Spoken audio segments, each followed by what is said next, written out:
Eu acho que pra minha carreira faz sentido. Essa foi uma grande provocação dessa minha gerente à época. Ela falou que é a oportunidade que você precisa. Pro caminho de carreira que você quer buscar, essa é a oportunidade que você precisa. Você não precisa ficar ali pra sempre. Mas é um negócio que vai te ajudar muito. Você tem essa visão estratégica, você traz para negócio, você traz tudo que precisa, você traz tudo que esse cara de remuneração precisa. Por que não? E eu não consegui ter resposta, foi aí que eu liguei. Eu falei, então eu vou dar a chance de alguém me dizer não. Porque eu falei, pô, se eu tô dizendo não, agora eu vou deixar o outro dizer não, né? E quando eu ligo e faço essa pergunta para ele me diz, seria um maior prazer estar com você nesse processo, porque eu acho que tem um monte de competências que você tem e que agregariam muito para a remuneração. O que eu preciso, e eu ainda argumentei com ele, falei, cara, mas eu não sou um cara técnico, é uma posição maior, né, que a minha, e até dentro do grupo, né, eu olho os pares que estão ali, era maior que todos os pares, eu digo, como que você vai falar? Eu falo, seu problema técnico eu resolvo em 6 meses. Não se preocupe. Se é esse o problema, eu resolvo. Acredita. Coloca lá que eu queria conversar com você. Eu competi com 2 pessoas de fora do Brasil, mais uma do mercado, e acabei entrando na vaga. Foi assim que eu cheguei em remuneração. Eu gosto de pensar muito para onde a gente vai parar, né? Onde a gente vai parar como humanidade. E falando, tudo bem. Eu trabalho hoje para uma grande multinacional. Sensacional. Sou privilegiado por isso. Mas e daí? O que mais? Quanto tempo, sei lá, sabão vai vender ou desodorante vai vender? Será que vai vender? Será que é desodorante que vai rolar no mundo? Como é que vai ser a comida daqui a 20, 30, 40 anos? Será que é a mesma comida que a gente come? Como que a gente vai se tratar como globo? Né? Enfim, será que a gente vai continuar tendo barreiras, soberanias, bandeira, território? Ou será que a gente vai numa tendência de globalização real, né? E trabalhar com recursos do globo e não de pessoas? São coisas que eu gosto muito de filosofar sobre isso, porque direciona um pouco o que eu faço no meu micromundo, né? Então, poxa, onde é que vai parar, cara? Não sei. Como é que a gente acaba com o problema da desigualdade no mundo? Eu não sei, não tenho resposta para isso. Mas o que eu posso fazer para diminuir o problema do meu micro-universo? O Maurício, ele chegou em remuneração depois de 3 pessoas insistirem para ele que esse era o caminho dele. 3 pessoas. Depois que essas 3 pessoas insistiram tanto, ele resolveu experimentar e ele entrou pro que ele diria que era o Hard HR. Mas eu não sei se foi tão hard assim, na verdade, pra ele, porque foi por esse caminho que ele descobriu a vocação dele. A gente falou um pouco sobre isso nessa conversa. E uma provocação que ele trouxe pra gente é que se a gente quer contestar ou se a gente quer desafiar os modelos que estão impostos e existentes, a gente não vai contestá-los trazendo respostas pra eles, mas sim fazendo boas perguntas. Por quê? Porque as respostas, elas chegam ao longo do caminho aí, elas estão na trajetória. Nossa, filosofei agora, né? Você vai ouvir a conversa e você vai entender por que eu filosofei tanto aqui nessa introdução. Então, bora conhecer o Maurício? Vamos lá. Seja muito bem-vindo ao Quinto Dia Útil, podcast da Carreira Miller, cara. Muito obrigado, prazer estar aqui. Ó, aproxima o microfone aí. Muito bem. Garoto. Aí. Tá curtindo a experiência até aqui? Porque assim, quem apertou play tá ouvindo agora, mas não sabe que a gente já almoçou junto, já deu risada junto, já discutiu. Tá curtindo a experiência? Eu tô me divertindo bastante, né? Acho que papos muito bons no almoço, não necessariamente lineares, mas muito bacanas. Não, isso eu acho que essa é a parte interessante. A gente tava falando justamente isso, né? E a gente fala muito disso, né? O negócio, tem que todo mundo concordar? Não necessariamente, cara. A gente tem que ter condição de falar aquilo que a gente pensa, né, cara? Sim. Total. Discordar sem discutir. Como que é? Desrespeitar respeitosamente. Teve um convidado Agree que falou to disagree. isso. É isso, cara. Mas, de novo, acho que o mundo é feito de opiniões, né? Acho que, fica bem pertinho do foi microfone. Foi uma boa parte do almoço, né? O mundo é feito de opiniões. E não necessariamente a minha é mais legal. Acho que eu trago uma conserva cultural, que é de onde eu cresci, de onde eu nasci, de onde eu vivi, com quem eu convivi. Mas não quer dizer que a sua história seja a mesma, que a sua história seja a mesma. Então, o mundo é tão diverso, né? E o Brasil é um negócio maluco, tão continental, que não dá pra só dizer, pô, o que eu conheço é o mais legal e a minha opinião é mais maneira. E acho que é um pouco disso que eu trago também para minha vida dentro do trabalho, né? Ou seja, tem muito para a gente conhecer e muito para aprender na vida. Você é um cara que está dentro de uma área que vive de estatística, mas não dá a sensação de que é assim, ó. Você vai conhecer um país novo. E aí você conta um pouco sobre isso. Aí a primeira coisa, o sujeito fala assim, isso aqui é melhor ou pior do que onde eu moro? E não deveria ser esse o modelo mental que ele deveria encarar a situação, mas o que é que tem aqui?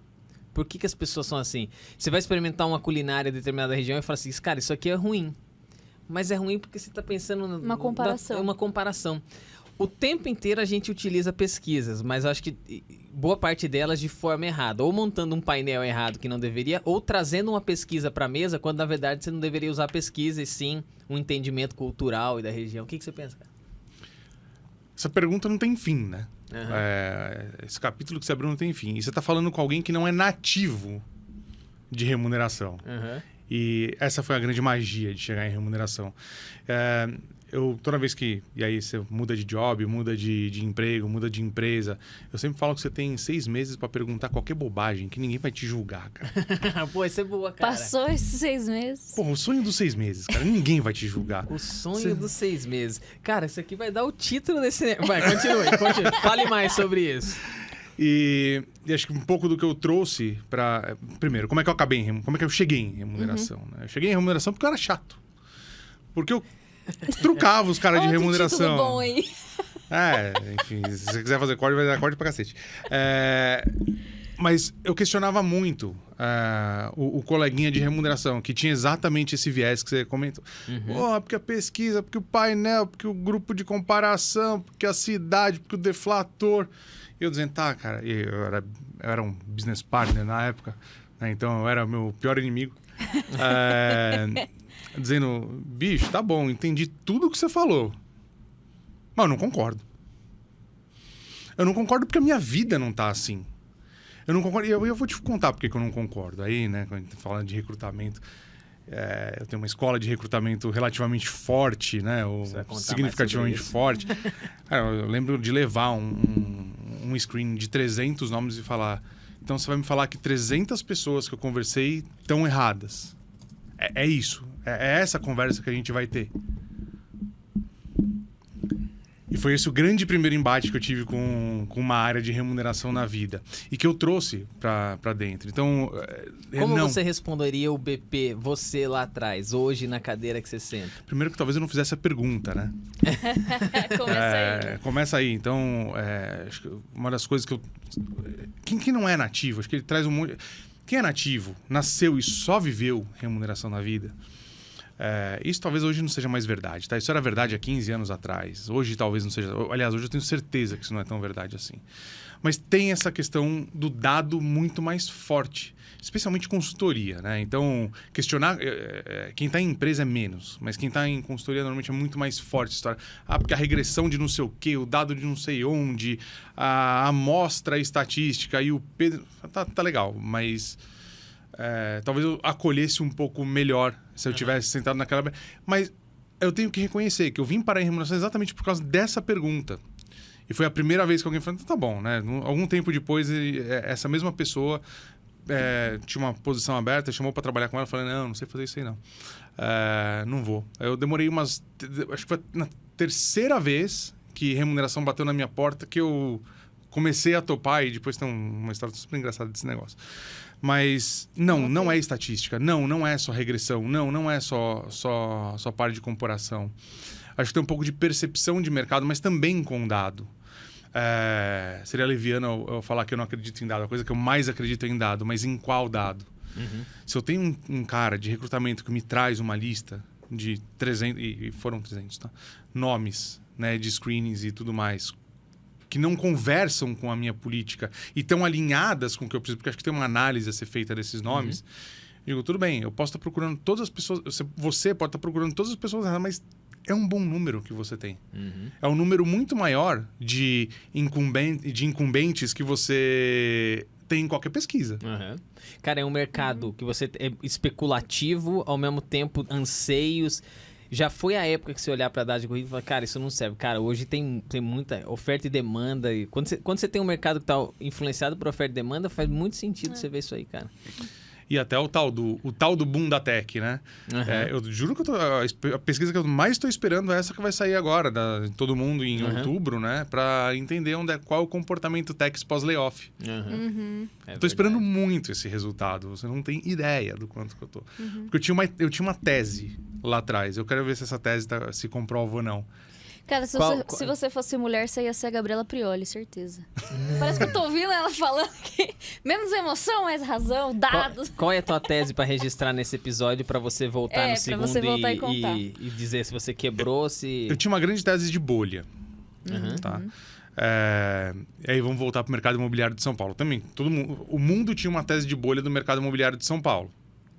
Eu tô há 20 anos esperando o metro quadrado do mercado imobiliário de São Paulo cair, tá? Não caiu, já comprei meu segundo apartamento e ainda não caiu. Até que eu tinha a impressão de que a forma como a gente estava lidando não é que não é mais inflacionado. Claro que é, e vai ser. Desde que eu entrei na minha vida profissional, não tô nem falando de remuneração, mas quando eu comecei, 17 anos atrás, quando eu comecei a entrar em empresa e tudo mais... já era um problema, já era um gap profissional de TI. O problema é qual profissional de TI? E aí tem as ondas, né? Acho que no passado talvez fosse, sei lá, programador, não sei, eu já não lembro qual que era... a linguagem. Qual que era a linguagem. Mas tinha a história, né, do C, não sei o que lá. Isso aí tudo. C Sharp, tem... E agora você não serve pra mais nada, né? Então é mó legal. Como vai e volta. Então, tem pouco, e eu acho que tem mesmo, tem escassez de profissional de tech, mas o boom que estava acontecendo, para mim, era insustentável. E era. Acho que os grandes layoffs começam a trazer um pouco disso. Você precisa de um número de pessoas para um determinado delta tempo para fazer um determinado job. Mas a magia da tecnologia é que depois que o produto está de pé, você não precisa de mais nada. Ele só está de pé. Ele só roda, ele se retroalimenta.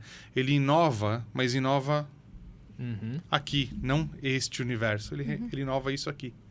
Então, o que começa a falar um pouco de macroeconomia. Que tipo de... Qual é a nossa formatação profissional? Qual é a nossa formatação de quadro? Qual é a nossa formatação de span of control? Qual é a nossa formatação de org design? E aí, eu não estou falando de empresa tech, eu estou falando de empresas no mundo. Será que vai continuar 80-20, 90-10 ou vai para alguma coisa 50-50? Né? Entre internos, terceiros e temporários e por job, enfim. Aí tem um macroeconômico para frente. Mas a minha tese era que ia estourar a bolha. Eu só quero saber se regrediu e quanto. Cara, vai ser bem interessante realmente pensar nisso. Eu não sei se agora a gente ainda consegue enxergar bem esse...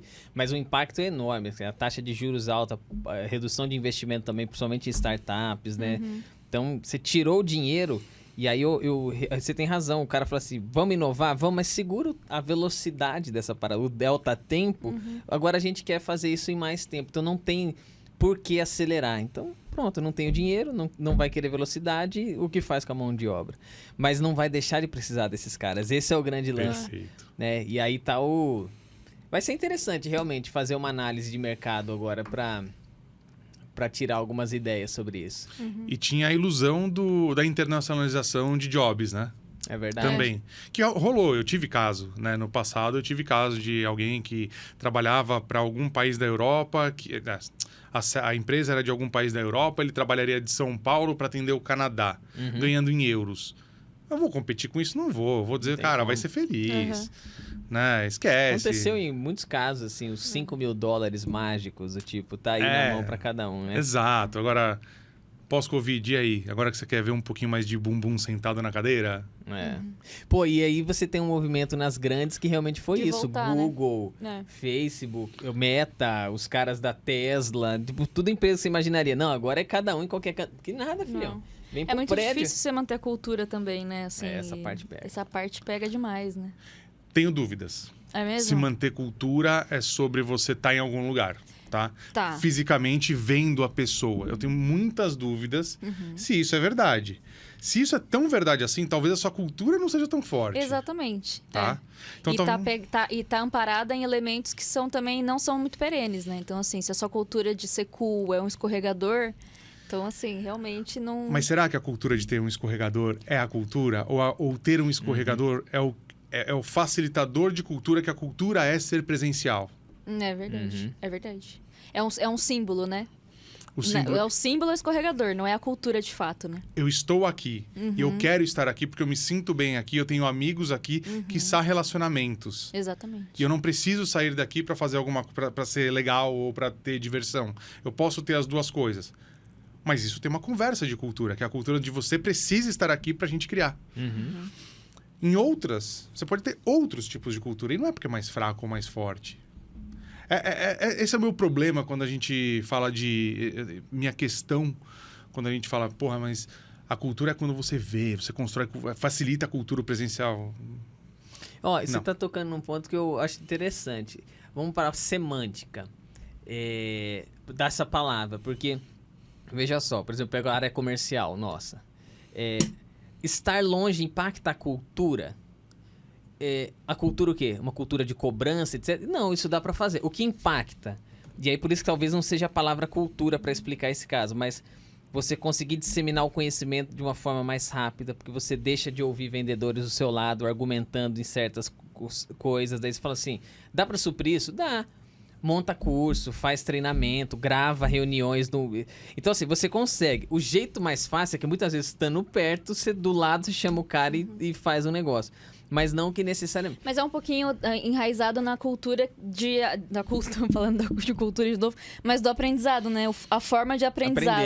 Tem que mudar. Se a forma antigamente era de você estar sentado fisicamente numa cadeira do lado de alguém que está falando e você tinha essa forma de aprendizado, essa curva de aprendizado, não é que você precisa voltar com um elemento porque a curva não acontece, mas você precisa encontrar outras formas de fazer ela acontecer, né?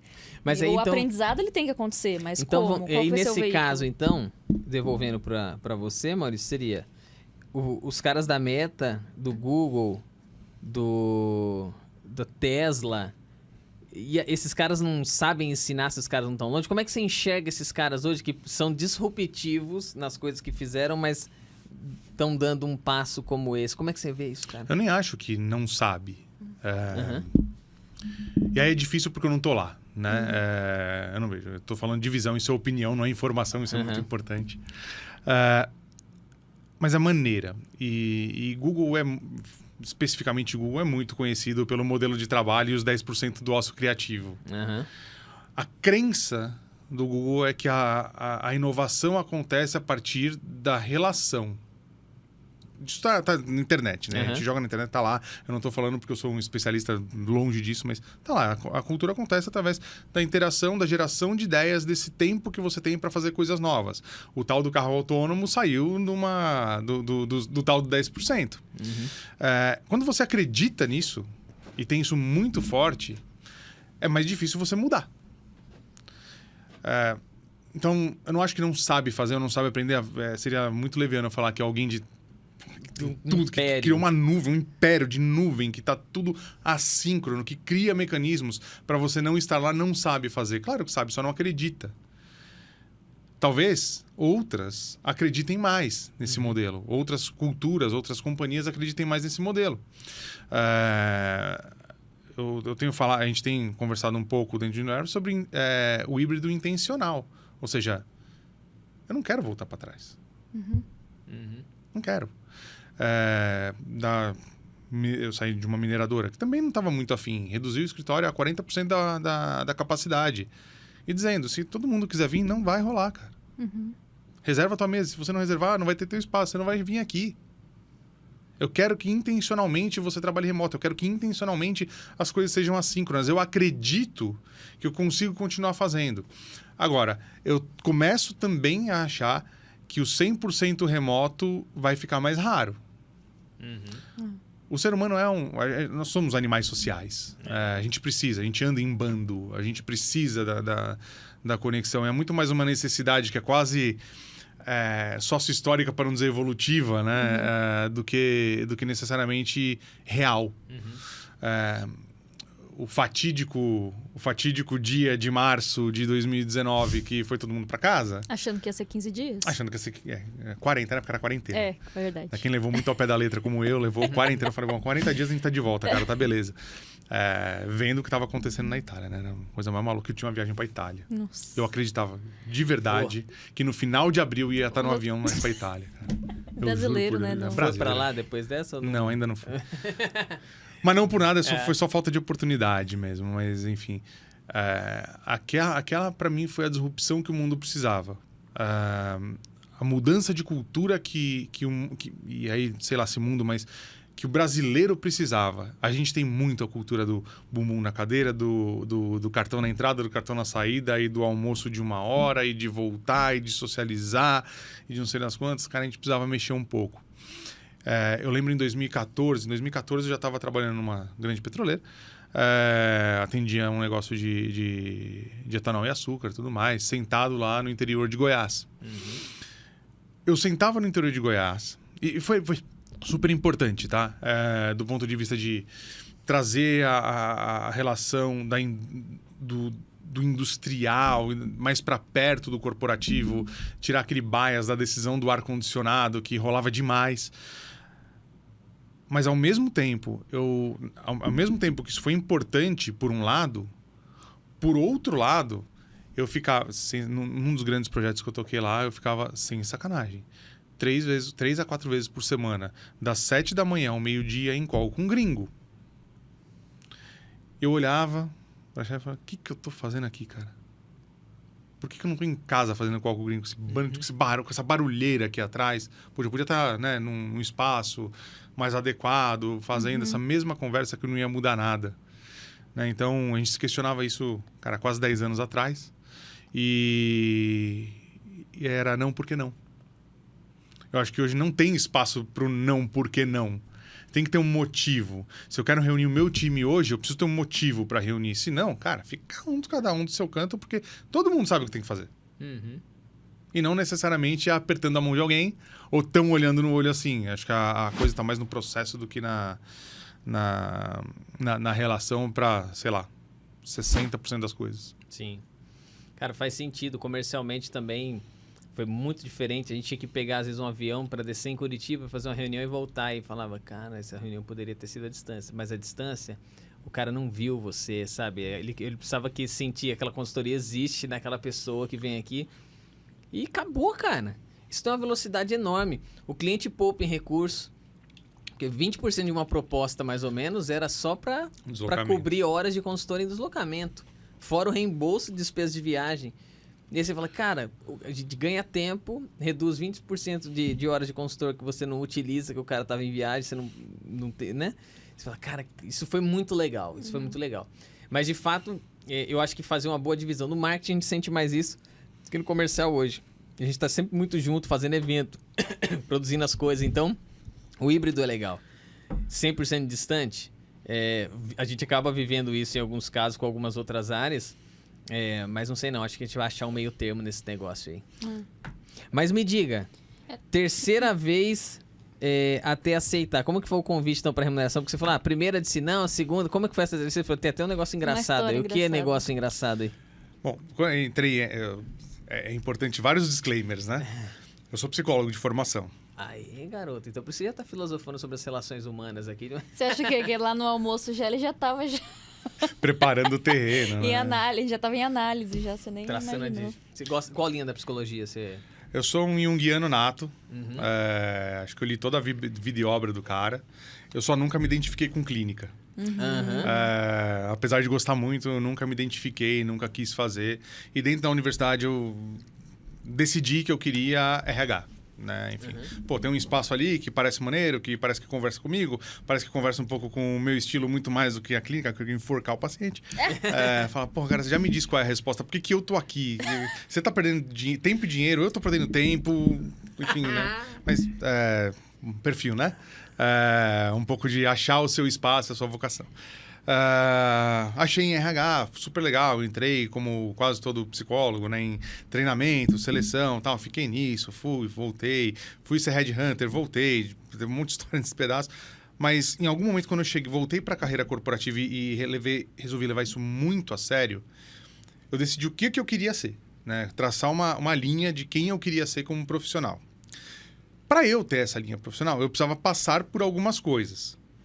E eu sabia conscientemente que em algum momento da vida eu precisava passar o que à época a gente chamava de hard HR, né? Então, as áreas mais duras de RH, não tão soft, não tão people. Muito bem. Mas eu fui protelando isso enquanto deu.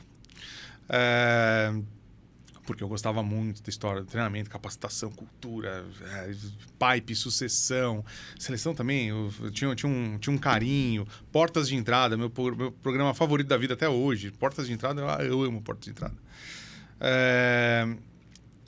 E aí veio esse primeiro convite, né? Falando desse cara que eu contei um pouquinho mais cedo, que falou, então tá bom, então vem trabalhar comigo, né? Já que você é bom da opinião, já que você é bom da opinião, vem ser bom aqui sentado. E eu tinha um viés, como ex-headhunter, tendo recrutado um monte de gente para remuneração, que eu não tinha a menor capacidade de fazer remuneração. Eu tinha essa crença muito forte. Por que eu não tinha? A história das pessoas. A história das pessoas era, entrou, fez alguma coisa de, sei lá, Folha Relações ou foi BP, aí depois foi para consultoria de remuneração, depois voltou para a empresa e aí você tem a sua história. Se não é esse perfil, você não entra em remuneração. E as pessoas que eu convivia eram exatamente assim. E quem for de remuneração que está ouvindo sabe que eu estou falando a verdade. Porque esses caras que me pediram, os candidatos, né, de remuneração. Bom, não serve para mim porque eu vou me dar mal. Eu disse não a primeira vez e continuei em Talent. Aí uma segunda vez apareceu mais ou menos no mesmo modelo, mas efetivamente uma pessoa tinha saído. Eu falei, não, ainda não é para mim. E uma terceira vez começou a... Bom, aí vem a história, né? Tem muita gente falando, deixa eu entender. E sempre tem o número 3 envolvido, tá? Não sei porquê. Não acredito em... Você não acredita? Não acredita, né? Não acredito, cara. Sempre o 3, cara? Nesse caso. Tá. Sempre o número 3. E apareceu uma posição. Eu estava lá no interior de Goiás, eu já sabia que eu queria voltar para São Paulo, eu tinha isso muito claro no meu plano de vida. Eu falei, não vou ficar mais que 3 anos fora da cidade de São Paulo ou for para fora do Brasil.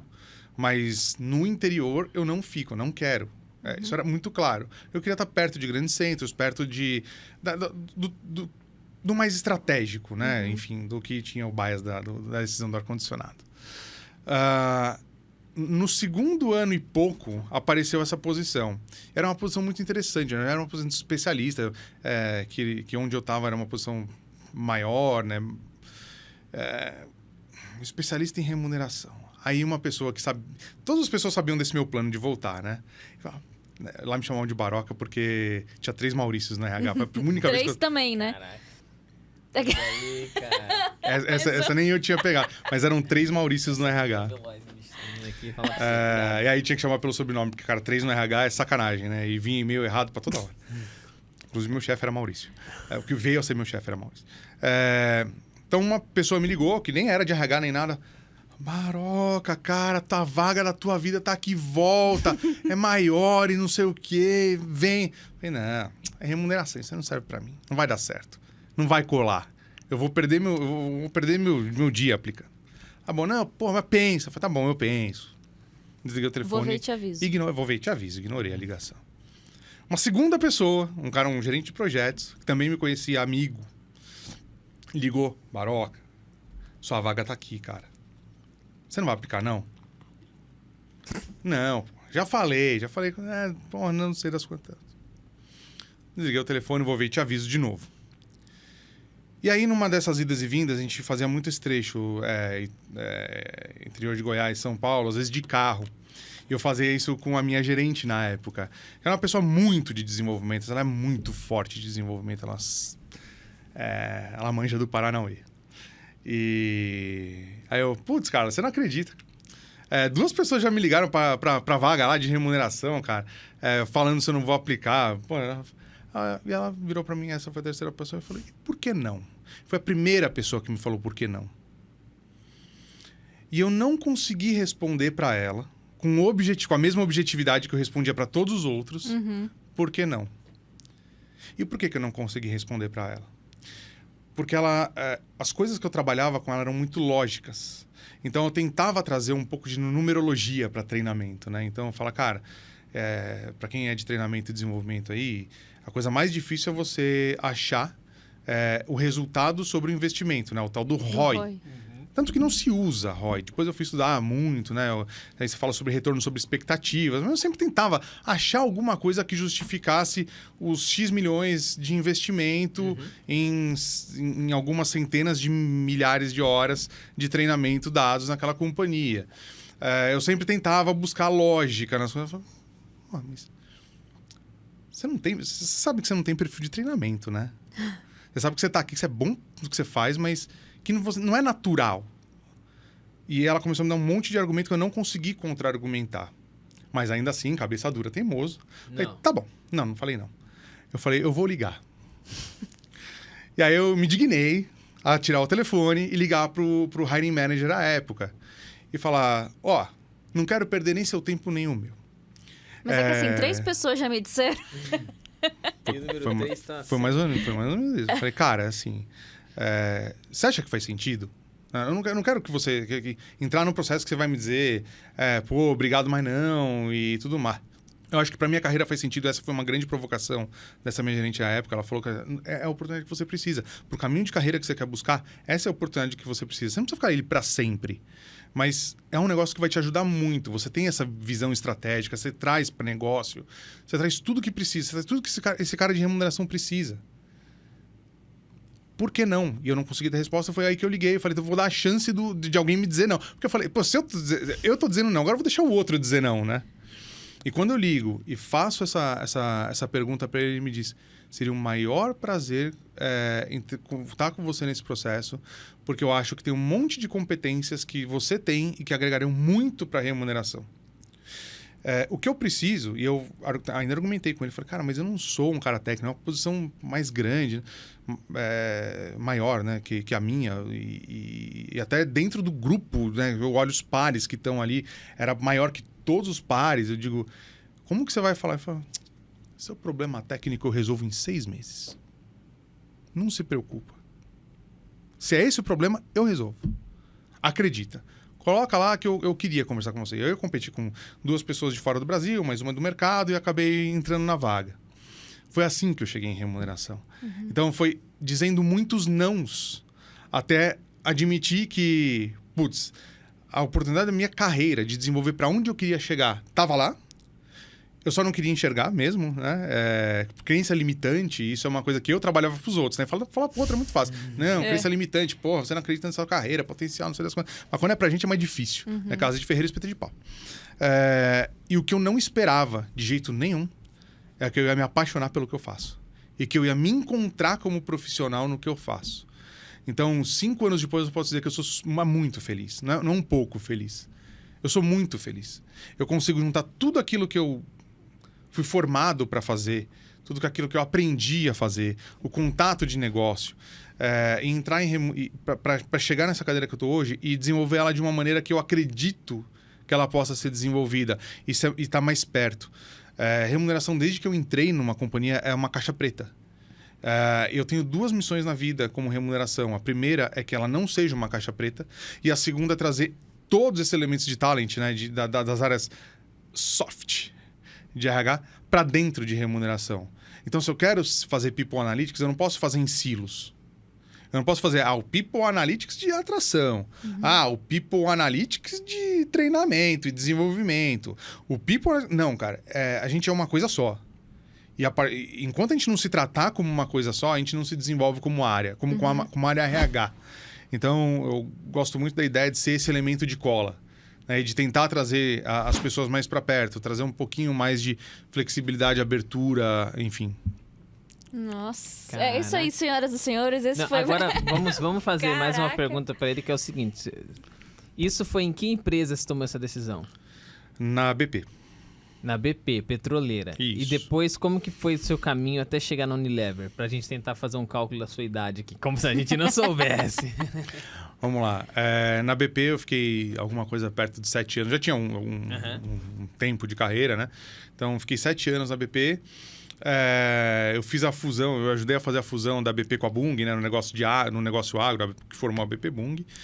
E naquele momento apareceu uma outra posição, que era uma posição que... Bom, ali eu já tinha um... Isso porque você já tinha sido Hunter e já tinha feito umas outras paradas antes. É isso. Tá. Então, mas ali apareceu eu tinha uma posição de grade gerencial, mas não tinha o cargo, né? Aí eu fui atrás do cargo. Essa foi a grande verdade da minha mudança. E fui muito feliz. Eu fui para uma mineradora grande, do Grupo Votorantim. Fiquei lá um tempo e apareceu a Unilever. Na verdade, a Unilever apareceu na minha vida. E a Unilever... a gente volta 17... Vamos voltar, né? Eu estou há 1 ano na Unilever, então vou voltar 17 anos na minha vida, quando eu era estagiário. O programa de estágio, o programa de trainee da Unilever era talvez o sonho de consumo de quase todo profissional que eu conhecia. Ou do quase profissional que eu conhecia, né? do grupo estagiário. Por ter esse punch de inovação, por ter esse punch de disrupção, por ser uma companhia que se reinventava, por uma questão de cultura, por uma questão de inovação. E aí eu tô falando de 17 anos, mas eu entrevistei um cara da Unilever, um executivo da Unilever, 10 anos atrás, que me comprovava as coisas que eu sabia, que eu acreditava que eu escutava 17 anos atrás. E quando aparece a Unilever nesse momento, eu resolvo testar o goleiro e falar, será que 17 anos depois, quer dizer, quase 10 anos depois da última conversa que eu tive com alguém de dentro, ainda é a mesma coisa? Eu sou muito feliz de dizer que sim. O tal do... eu faço o que eu falo, né? O walk the talk é muito presente. Então, sou muito feliz de ter chegado e minha história ela é um mero acaso. Eu estava muito feliz onde eu estava. Não precisava ter saído. Mas tinha aquele... Putz, eu queria tanto conhecer. Queria saber como é que é. E você sabe que você acessa o LinkedIn do Maurício? Aí quando você vem aqui embaixo, aqui nas experiências, tá assim, exibir 13 experiências. Tipo assim, aparece as recentes e ainda tem mais 13 pra baixo. Caraca. E aí, não, eu calculando agora, porque são 7 anos de BP, e aí depois você teve um intervalo antes de vir pra Unilever, você tá 1 ano. Então, são 2 anos mais Unilever 1, 3? 7, Unilever 1, 3, isso. Daí daria 10 anos aqui, mais... 13 outras experiências. Mais os 7 pra trás. Mais os 7 pra trás. Cara, você tem 40 anos, cara. É isso. Indo pra 41. 41. Indo pra 41 anos. Quem não tá... A gente tava aqui, eu falei, cara, não parece não. Esse fio branco na barba assim, ele disse, bom, e ó, 4 menos 1, 3, putz. Caramba, a numerologia. A gente vai achar 3 em tudo aqui, hein, cara. Se você fosse judeu... Você não é judeu, né? Não. Porque os caras têm muito disso com os números. As letras deles têm números, elas são números também, né? E tem um judeu que publicou um estudo sobre isso. Ele procura toda essa identificação de números na história judaica, sabe? Eu falei, cara, é muito louco isso aí, meu. Bom, mas o seu é o 3. E o 3 pro judeu significa muita coisa importante, cara. Mas depois você vai pesquisar lá. Vai pesquisar o 3 depois dos caras. Eu tenho uma pergunta. Diga. Maurício, você acha que se sujar faz bem? Opa! Eu acredito muito. Falando em Unilever. Mas pra Unilever. Eu acredito muito, e isso já faz bem mesmo, né? A vitamina S da criança é muito importante pra criança. Muito importante pro desenvolvimento. Pra quem não sabe o que é vitamina S, né? É a sujeira. Obrigado. Sei, pô. Cara, mas ó, que caminhada interessante, meu. Ainda dentro desse tema remuneração, porque a gente sempre começa com os convidados que sabe da vida, e nós vamos entender da tua vida no meio desse negócio. Esse tempo em remuneração, como é que você enxerga a remuneração para os próximos 5 anos? O que você vê, cara? 5 é pouco, mas eu não ia falar 10, que a gente fala, cara, não sei, mas 5. O que você acha que vai ter de influências? O que as por exemplo, porque isso é legal ouvir como consultoria, mas ao mesmo tempo como profissional de remuneração hoje. Então, como é que a gente prepara os nossos produtos para os próximos 5 anos e como é que eu, sentado na cadeira de remuneração, me preparo para os próximos 5 anos? 5 anos não é pouco tempo, é uma vida, né? Eu acho que, contexto disso, há 10, 15 anos atrás, quando você falava de plano de longo prazo, você falava de 5 a 10. Uhum. Hoje o longo prazo é 5, tá? É 5 cravado no 5, quando você fala de plano mesmo. Uhum. Então, para mim, 5 anos é muito longo prazo. Eu não sei qual vai ser o próximo iPhone, né? Ou qual vai ser o próximo ChatGPT ou inteligência artificial, o que vai acontecer com a próxima grande disrupção. Com isso, né, com esse grande disclaimer de não sei qual é a próxima disrupção e o que vai acontecer, eu acredito em algumas coisas para o profissional de remuneração e para o executivo médio. Tá? Primeira coisa, trabalho manual vai morrer. Eu já não tenho mais dúvida sobre isso. E ele vai morrer de verdade. Então, quem acredita que fazer, sei lá, contas a pagar é da hora... contas a pagar é muito importante, mas ela pode ser automatizada. Uhum. Então, quando eu trago isso para minha realidade de remuneração, eu digo, a primeira coisa que vai mudar é eu não perder mais tempo fazendo trabalhos que não agregam valor. Qual o trabalho que não agrega valor? É eu baixar uma base, que ela tem lá num sistema, mas que a gente sempre faz a conferência, né? Eu faço regressão linear na mão, aí eu jogo em pontuação de grade, aí eu faço todo um trabalho técnico que é quase da NASA para chegar em algum lugar e que o número de horas versus o valor é muito baixo. Porque onde eu acabo com esses... Qual é o endgame disso? É a competitividade. Uhum. Isso pode ser automatizado. Isso pode ter parâmetros, isso pode ter padrão. E eu posso fazer isso em, sei lá, 5% do tempo. Ou menos. Eu não preciso gastar uma semana testando a partir do momento que eu tenho parâmetros claros. Então, a primeira grande coisa que vai mudar e não vai demorar 5 anos, eu espero que seja nos próximos 1 ou 2, a gente já vem, meu time e eu, a gente já vem falando bastante de como a gente automatiza tudo isso e leva confiabilidade para a tomada de decisão. A segunda coisa é que eu acho que deve ganhar espaço. Tá? Então, remuneração sempre teve muito espaço dentro da área de RH, mas por um tema muito pouco de pouco valor agregado, de muito valor financeiro agregado, porque o impacto de remuneração é grana. São 2 grandes custos da companhia, né? Remuneração e benefícios, pessoas. People, né? Tem vários nomes para isso, mas... os 2 grandes custos estão, então é claro que a gente é muito responsável por esses custos e como que eles se comportam. Mas tá bom, o custo é uma coisa. Eu vejo a gente evoluindo para o valor agregado para o negócio, ou seja, como que eu desenho uma estrutura mais eficiente, como que eu provoco modelos de contratação, como que eu provoco novos modelos de contratação. Eu já não consigo pensar num mundo, e a velocidade é incrível, né? Há 1, 2 anos eu começava a tocar um pouco no assunto gig economy. Uhum. Hoje está na minha pauta. Na minha pauta de trabalho. Novos modelos de contrato, novas formatações. E isso passa por marcos legais, isso passa por flexibilizações, isso passa por tomar riscos. Não necessariamente todo mundo está afim de tomar risco, porque risco é difícil. Uhum. Risco gera passivo, o passivo gera multa, multa gera despesa. Mas eu vou precisar tomar alguns para me enquadrar no modelo social, no meu novo modelo social, na nova ordem de mundo. E eu acho que quem deve liderar essa discussão muito provavelmente é o profissional de remuneração. Uhum. É o cara que vai estar mais conectado, é o cara que tem já na natureza. A natureza dele é análise de dados, é análise de comportamento. E a gente fala de comportamento estatístico, mas comportamento também, né? Comportamento das pessoas. O que faz sentido? A gente critica, né? Geração... mas a geração Z... Cara, eu já fui a geração Z de alguém. Vocês já foram a geração Z de alguém. O cara que critica a geração Z é o cara que teve a disrupção com o Baby Boomer, né? Ou seja, eu não esse tipo de rótulo que é menos sobre a idade e a data e mais sobre comportamento, para mim, mas sobre comportamento de mundo.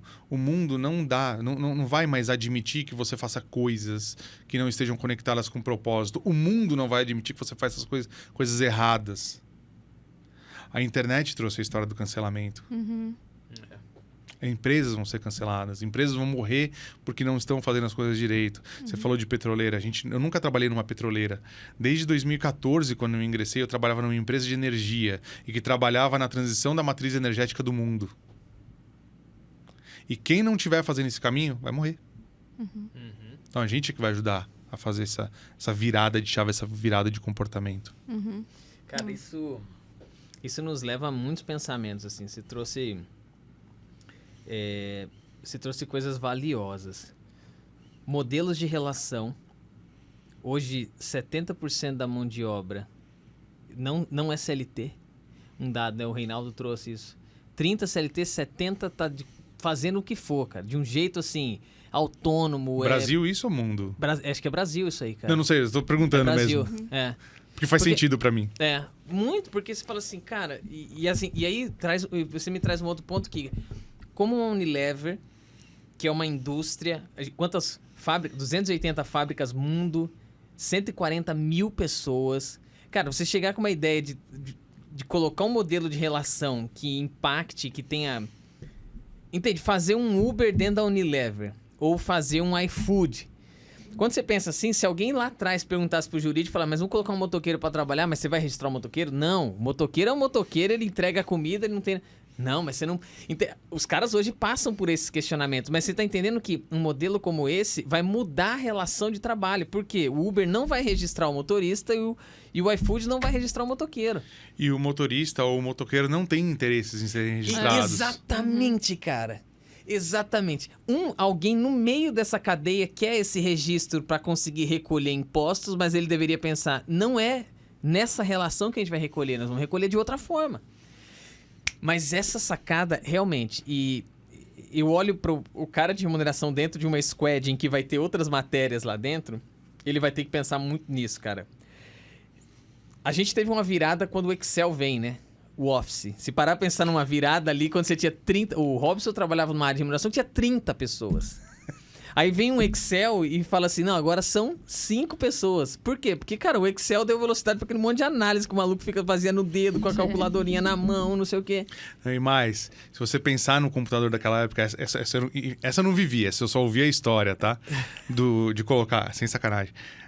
O processamento era tão lento, que botava um grampeador em cima da tecla Enter para passar a noite rodando linha. Você tá brincando, cara. E eu não tô falando, eu tô falando de um cara que tem 5 anos a mais que eu de vida profissional, por tá? Por aí, cara, porque 82, você? Eu sou 82, sou dezembro de 82. Cara, eu mexi com Windows 3.11, assim, não trabalhando, mas o meu primeiro contato com Windows foi o 3.1, depois o 3.11. O meu primeiro contato com o computador foi antes disso, tá? O DOS. Eu também... Foi o disco de 5 1/4. Pode crer, grandão. Grandão pra rodar o sistema operacional. Não cabia 1 mega nesse disco aí. Que 1 mega? Não cabia 1 mega. Não, era kbytes. Era menos, era porque o disquinho pequenininho era 1.44 mega. É isso. É isso mesmo. Nós somos velho, né? A Fer não sabe o que era esse... É o quê? Né? Não, mas eu vi eu vi no museu, né? Um vídeo... Não, tem um vídeo de uma eu vi lá no museu da internet. De 14 anos, né? 13 anos, que não sabia ligar aquele computador que tem um botão que na verdade você tem que ligar o estabilizador, né? Aí depois você liga a CPU, o monitor. E aí eles não sabiam, falaram, como é que liga isso aqui? E aí na hora de conectar com a internet, né? Falou assim, mas como é que conecta com a internet? Tipo, não tinha Wi-Fi. Como assim não tinha Wi-Fi? Mas de onde que vem a internet? Do telefone. Como assim do telefone? Do celular? Não no celular, é um telefone, uma linha telefone. Eu expliquei internet para um irmão da minha esposa que tem 11 anos de idade. Não. É animal. É animal. Eu procurei no YouTube o barulhinho do discador lá. O barulhinho do discador. O louco, tá? É que não mudou, tudo bem? Mudou a velocidade, mudou a forma, mas ainda a internet é isso aí. Ainda é uma linha que conecta em algum lugar, e mesmo celular, né? De onde vem o Wi-Fi? O Wi-Fi vem de um aparelho que está conectado num cabo, que está conectado numa rede, que está distribuindo... Então, isso não mudou. Mudou a forma que você consome, mas não mudou a raiz da história. E essa, para mim, é a grande... É o saudosismo do profissional que... Voltando à geração, do profissional que hoje está criticando a geração Z. Não é porque ele não entende isso, ele não precisa entender. Cara, Eu não podia me importar menos com saber de onde a internet vem desde que ela esteja no meu aparelho. E a partir daqui é que eu crio o novo modelo de mundo. E a gente tem o saudosismo. Porque você não sabe isso, então você é um completo incompetente. Saca? Essa coisa de idade, de ter vivido modelos, é legal. Pra mim, história é legal. Pra história do irmão da minha esposa, que tem 11 anos... Não faz diferença. Esses micro detalhes não vão fazer diferença, mas se a gente para pensar que a internet é usada lá nos modelos de guerra, e você tem os Estados Unidos começando, então isso é interessante porque você explicou para ele. A lógica, meu amigo, é a mesma. O jeito que se distribui agora é que você não precisa mais conectar, fazer um procedimento com o telefone, anular uma linha. A gente só facilitou essas etapas aqui, né? Cara, agora você me disse nesse ponto da questão, vamos parar, as atividades operacionais, certo? Vem um Excel e faz um negócio desse, tem um BI que já ajuda a ser muito mais veloz, mas tem inteligência artificial que dá condições de fazer análises gigantescas com uma velocidade, imbatível. Então você não precisa ter 10 pessoas, às vezes, fazendo uma análise bruta de dados, mas você tem um cara que sabe cavar os depósitos, jogar tudo certinho e fazer as coisas se combinarem. Quando eu olho para o modelo educacional, o que você pensa do modelo educacional para suprir esses profissionais dos próximos 20 anos, sendo que o cara ainda quer passar no vestibular e ele aprende a fazer... E ele não pode levar uma calculadora para a escola. Mas quem falou que ele quer passar no vestibular? A escola quer ensinar ele a passar no vestibular, se ele quer realmente. Mas o modelo escolar ainda é para vestibular, né? Minha mãe é educadora. E...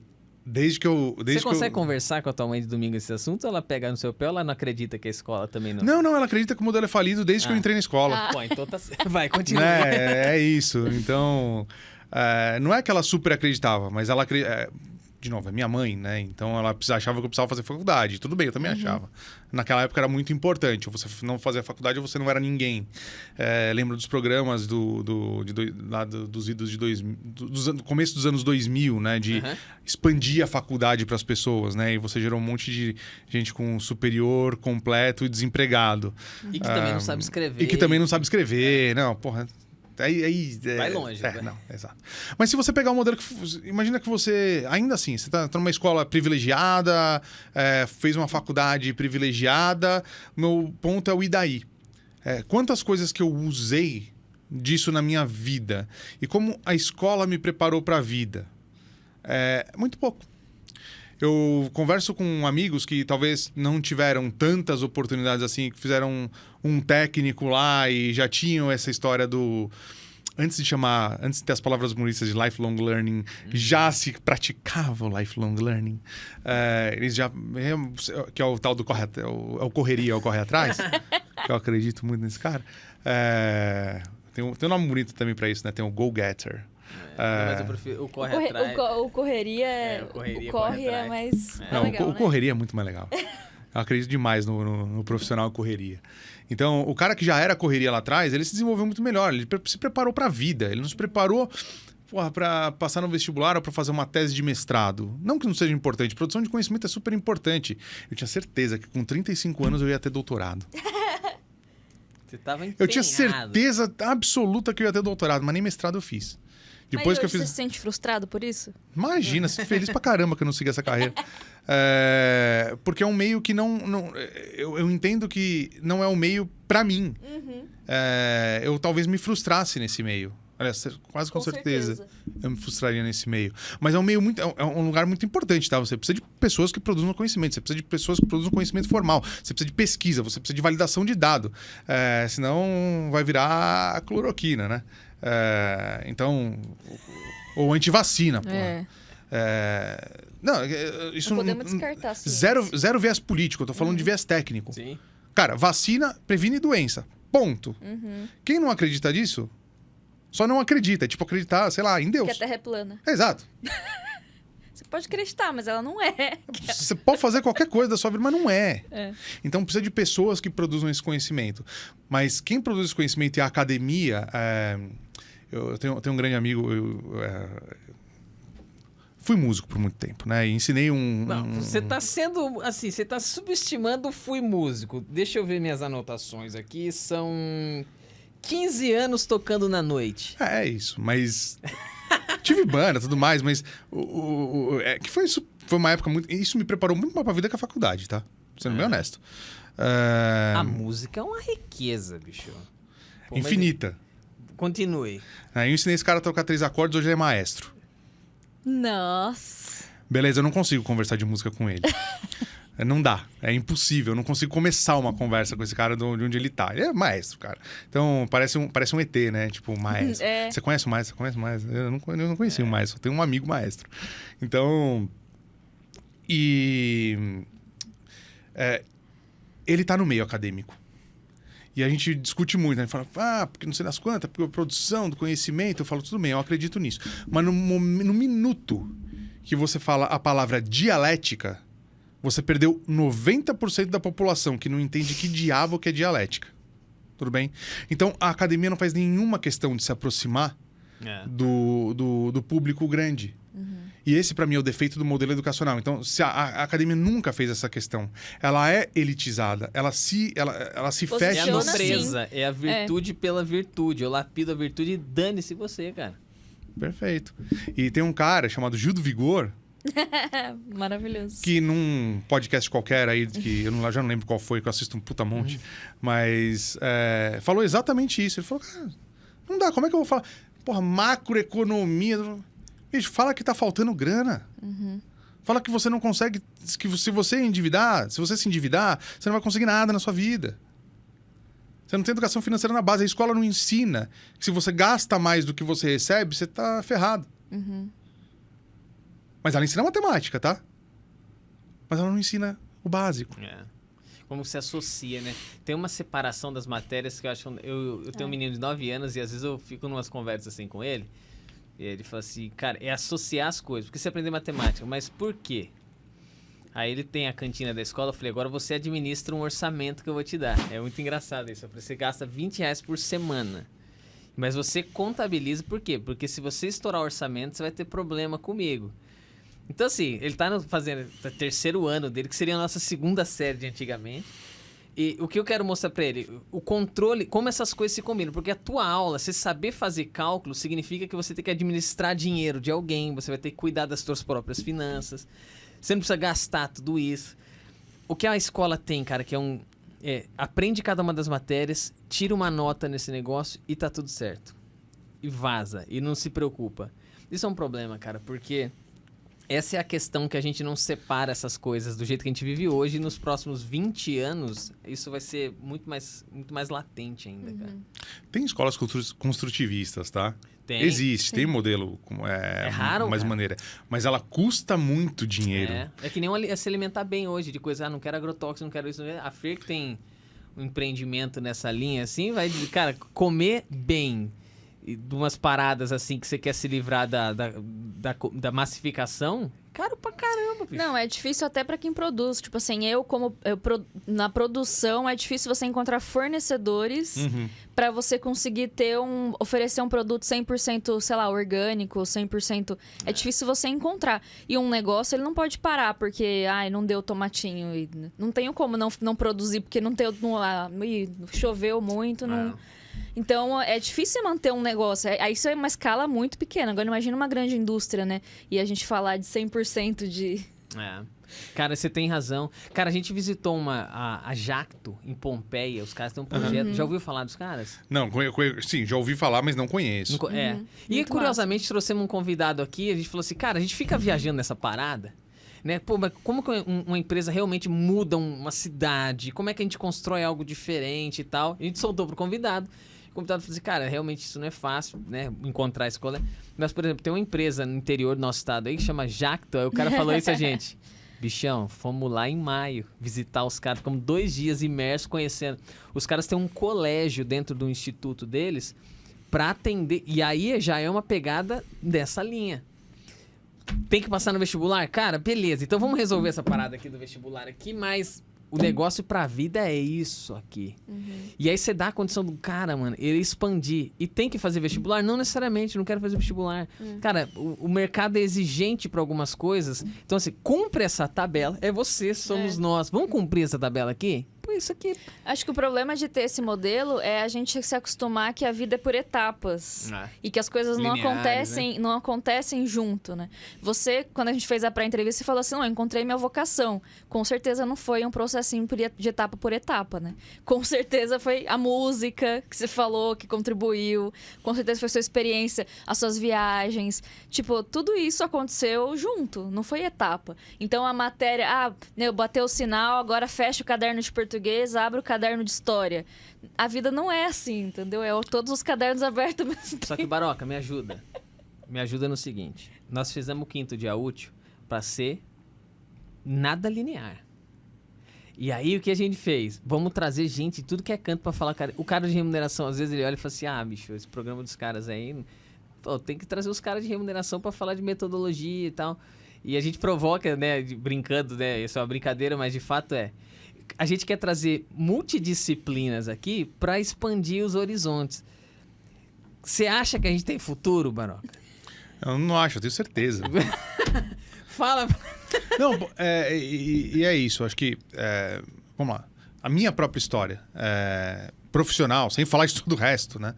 Mas a minha própria história profissional conta um pouco disso. E eu tenho certeza absoluta que as movimentações que eu fiz foi porque eu não era um cara tradicional.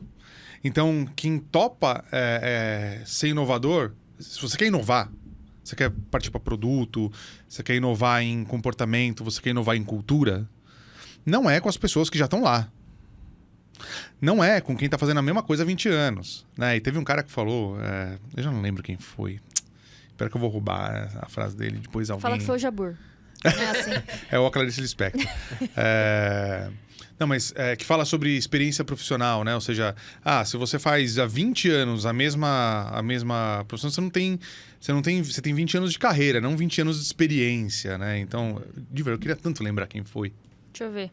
Pô, procura aí, que esse é legal. Eu achei genial. A primeira vez que eu ouvi isso, explodiu minha cabeça. Eu falei, é verdade. Mas o mundo mudou, a profissão mudou. Tá bom, mas mudou você fazendo tabela salarial. Uhum. O que mais? O que você agregou? O que você deixou de legado? Né? Então, eu falo muito de inovação, eu falo muito de modelos eu gosto de... sempre fui um cara muito provocativo. Eu apanho por causa disso também, né? Porque quem fala muito... É Sócrates que morreu, né? Esses caras tudo... Ninguém mata gente boa, né, cara? Mata os caras que perguntam que os caras não querem ouvir, pô. Não, mas a cobrança em cima, a cobrança de quem pergunta muito também é alta, né? E você tem que estar preparado para esse tipo, mas... Para provocar um modelo, você não precisa ter resposta, só precisa ter a provocação mesmo. A resposta, ela sai no processo. Uhum.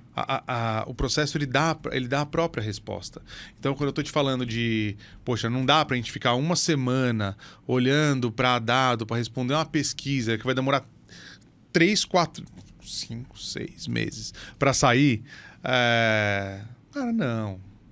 Não, isso realmente não tem mais espaço para acontecer. Já. Tá? Então, a inovação para mim está aí. É você tirar o trabalho de dados, deixar o dado rápido. Você tem condições, ferramentas para deixar o dado rápido. Para deixar... O seu competidor quer deixar rápido. Todo mundo tem interesse em consumir dado. E aí, a partir do... O que agrega valor? É o que você faz com o dado, não o dado. Você não trabalha por dado, o dado trabalha para você. Parece que o ônus é invertido. Na maioria das vezes. E te dá até a sensação de ser um cara assim, pô, eu tô voando aqui porque, cara, eu tô tabulando um monte de coisa, Tá bom, essa é a parte menos especial. É o que você faz com o minério que você tira. Quando você tira o minério é uma coisa, agora que você transforma ele numa latinha e você agrega o valor que você precisa, né, cara? Pô, você tem razão, assim, eu não tenho dúvida de que esse é o caminho. Mas eu te disse dessa instituição escola porque ela é a primeira que não está contribuindo para esse modelo de pensamento. A gente trouxe um cara para falar aqui um pouco de conhecimento autodirigido, né? De aprendizagem autodirigida. Em que você, cara, você vai dar o seu jeito. E ele tem um negócio que ele chama... Dos seus pulos. Give your jumps. Como chama o doutorado, aquele processo que é um doutorado não acadêmico? Não é... Não... Mas é uma coisa muito interessante. Você falou assim, cara, eu estaria com meu doutorado e tudo mais. Só que tem uma parada muito interessante. O modelo acadêmico te forçaria a lapidar tua virtude e ser um doutor. Ter o teu currículo Lattes super lindo, os caras admirar você... Informal, doutorado informal. É um doutorado informal. Então são modelos de pesquisa, porque a convidada anterior aqui que a gente gravou falou assim: eu preciso fazer 5 faculdades. A faculdade, como um professor meu dizia, ela te ajuda a curar um pouco da tua miopia. E é muito legal, porque às vezes você não precisa ter a próxima para mergulhar num assunto. Por exemplo, você mergulhou em Jung. Hoje, eu gosto também do autor, não li tudo, mas eu falei assim, cara, eu quero aprender um pouquinho mais sobre arquétipos e tudo mais. Vou entrar na faculdade de psicologia. Não, velho. Vai no autor, vai nos caras que ele indica. Trabalha 4 meses focado em cima disso e tira as conclusões. Porque, no fundo, a faculdade ela vai curar a tua miopia, você não vai sair de lá. Ou você se dedica nesse cara pra estirar tudo, ou não vão ser as aulas lá dentro que vai te fazer ser um especialista. Não tô dizendo que não é necessário ser um mestre, um doutor. Mas tô dizendo que existem hoje condições da gente mergulhar em determinados temas e conseguir extrair ouro daqueles lugares, sabe? E se você não entende, tem um monte de gente que entende pra você buscar. Tudo bem? Que é o que a gente chama nas empresas de mentores. Ó que mágico, cara. Tem sempre alguém que vai saber mais do que você sobre alguma coisa. Eu tenho certeza que tem muita gente que sabe muito mais do que eu de remuneração. Eu não tenho a menor dúvida disso. E a humildade suficiente para reconhecer e para buscar essas pessoas. Um par de gente que já passou aqui são pessoas que eu admiro. E que eu adoraria buscar. E que alguns deles eu tive a oportunidade de conversar. Cara, isso é mágico. E ele traz uma visão que eu não tenho. E eu posso... A gente começou o papo falando de discordar, né? Eu posso não concordar, eu tenho direito de não concordar com isso. Mas as maluquices da coisa, né? Literalmente ontem, eu tava entregando um curso, uma aula de remuneração para um grupo de pessoas, mais ou menos 60, 70 pessoas numa sala virtual. E eu sempre, quase que invariável, eu passo dois slides para essas pessoas. O primeiro é o do Steve Jobs, aquela citação dele sobre conectar pontos, né? Que o resumo da história, em 2005, ele conta a história... Vocês conhecem essa história? Do iPhone para... Não, pré-iPhone. Então, vamos lá, acho que essa é legal, tá? E os fãs de Apple, né? Os Apple maníacos conhecem isso de trás pra frente e recitam o discurso. Mas a carreira do Steve Jobs é nada linear, né? Então, livros e tudo mais. Em 2005, ou seja, 2 anos antes do primeiro iPhone, ele entrega esse discurso em Oxford, universidade a qual ele nunca foi formado. A história dele para chegar em Oxford foi a mãe dele, de nascença, não tinha condições de cuidar dele. E o requisito, ela foi para adoção, né? Pôs ele para adoção. E o requisito dela é que os pais adotivos conseguissem colocar ele numa faculdade. Os pais que vieram a ser os pais adotivos mentiram e falaram que eles tivessem faculdade e colocassem numa faculdade. Os pais mentiram, falaram que eles tinham faculdade, eles não tinham, mas prometeram que colocariam Jobs numa faculdade. E o fizeram. Jobs não se interessava. Colocar na faculdade é uma coisa, fazer o cara terminar. Pronto. E foi aí que os modelos de disrupção que a gente está falando de educação não formal e as coisas da vida, né? Então ele vai para a faculdade, se desinteressa por quase tudo que a faculdade tem a ensinar e foca num curso de caligrafia. Pode crer. A partir daí vocês devem conhecer a história, né? Que ele faz a caligrafia, entende uma fonte, dentro dessa fonte... arruma uma forma melhor ou uma fonte que é mais amigável aos olhos do usuário para colocar dentro de um computador com um espaçamento uma maneira, com umas cores um pouco diferentes e nasce o que à época era a Mac, né? Os primeiros Macintoshes e é o modelo de computador que existe até hoje. Um cara não formado. E aí a citação que ele fala do connecting dots, né? Então você não consegue conectar os seus pontos olhando para frente. Você precisa olhar para trás, para sua história, conectar esses pontos e acreditar que isso tudo que você fez é o que vai te levar para o futuro. Então, essa é uma das coisas que eu sempre falo em toda oportunidade que eu tenho de falar em público, em remuneração. Eu falo sobre isso porque, legal, os nossos pontos, conectando os dots, nos trouxeram como remuneração até aqui. A gente tem que acreditar que isso foi bom. Todo o passado foi legal, mas não é o futuro. O futuro não é botar um grampeador na tecla Enter para processar 12 mil pessoas em linhas para fazer pagamento. Isso é um processo que deveria ser automatizado e hoje é. E eu não deveria gastar tempo fazendo regressões, fazendo as coisas, se eu consigo eu tenho conhecimento técnico, eu posso fazer, mas eu não preciso fazer isso em Excel. Eu posso fazer isso numa linguagem de programação e transformar esse trabalho de uma semana em 10 minutos, ou meia hora, ou 1 hora. O trabalho de execução. A preparação para isso vai demorar meses, às vezes anos. Mas a partir do momento que está preparado, vai e faz. E a segunda coisa que eu sempre mostro foi uma brincadeira que eu fiz com o ChatGPT. Eu pedi uma descrição de cargo de um analista de remuneração. E eu te juro que é melhor que muita descrição de cargo que eu já vi por aí. E eu pedi tabelas salariais para o ChatGPT. Ele me trouxe.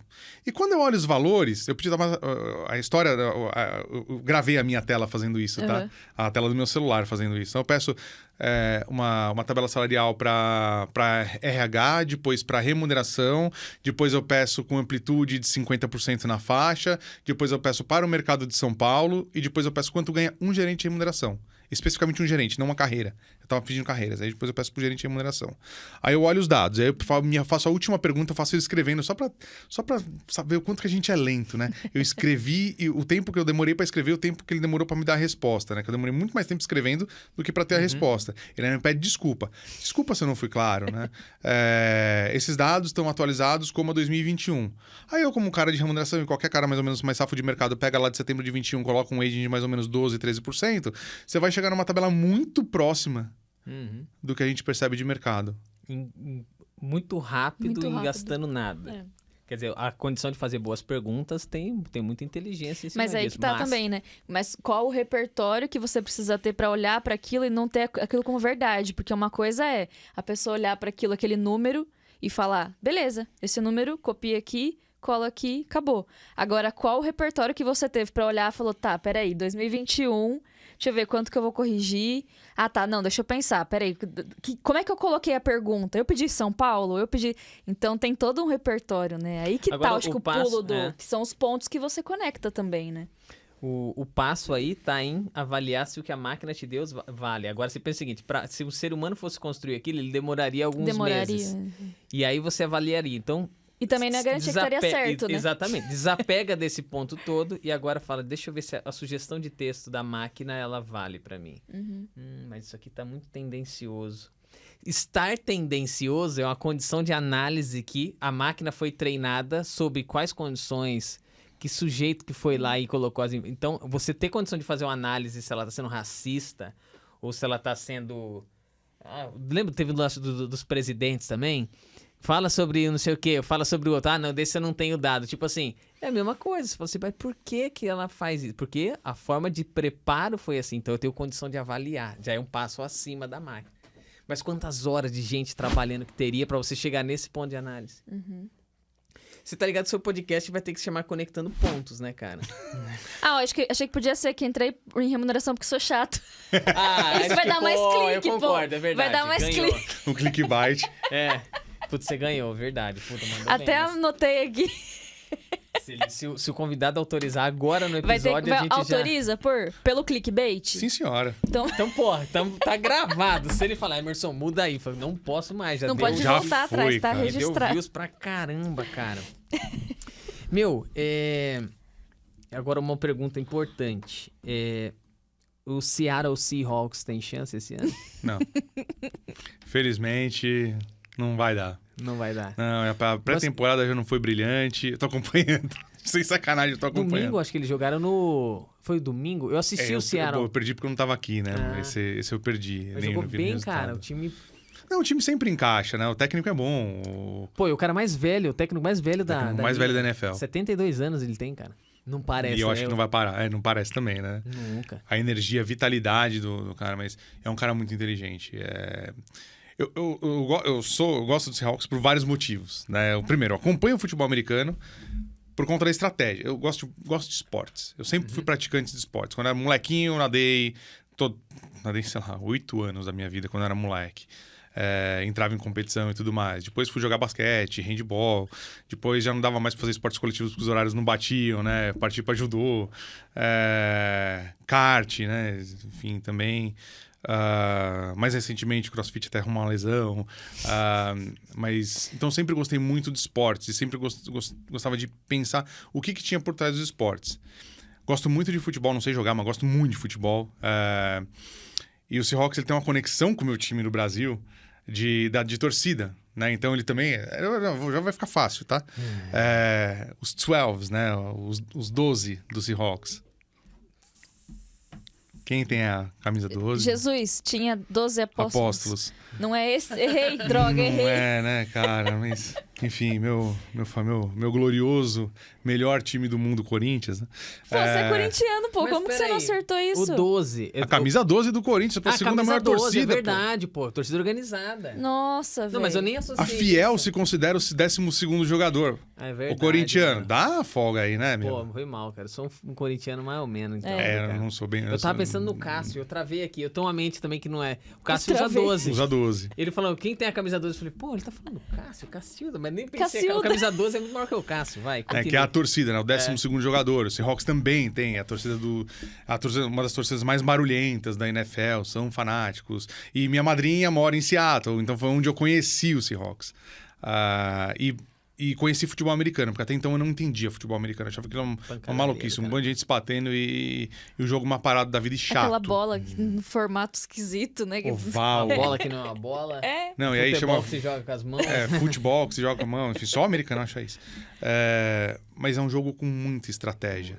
Então, o cara que é o tal do quarterback, que é o gênio da lâmpada mágica, né? Esse é o, sei lá, é o CEO da parada. É um cara que entra com um playbook de mais de 50 jogadas, ou seja, na cabeça. Né? Então, o cara entra no campo, é leitura de campo, junto com... O time de futebol americano é bizarro de grande. Né? Você tem 11 em campo e 50 no banco. Né? Você tem os 11, mais os 11 de ataque, mais os 11 de defesa, mais os suplentes de todo mundo.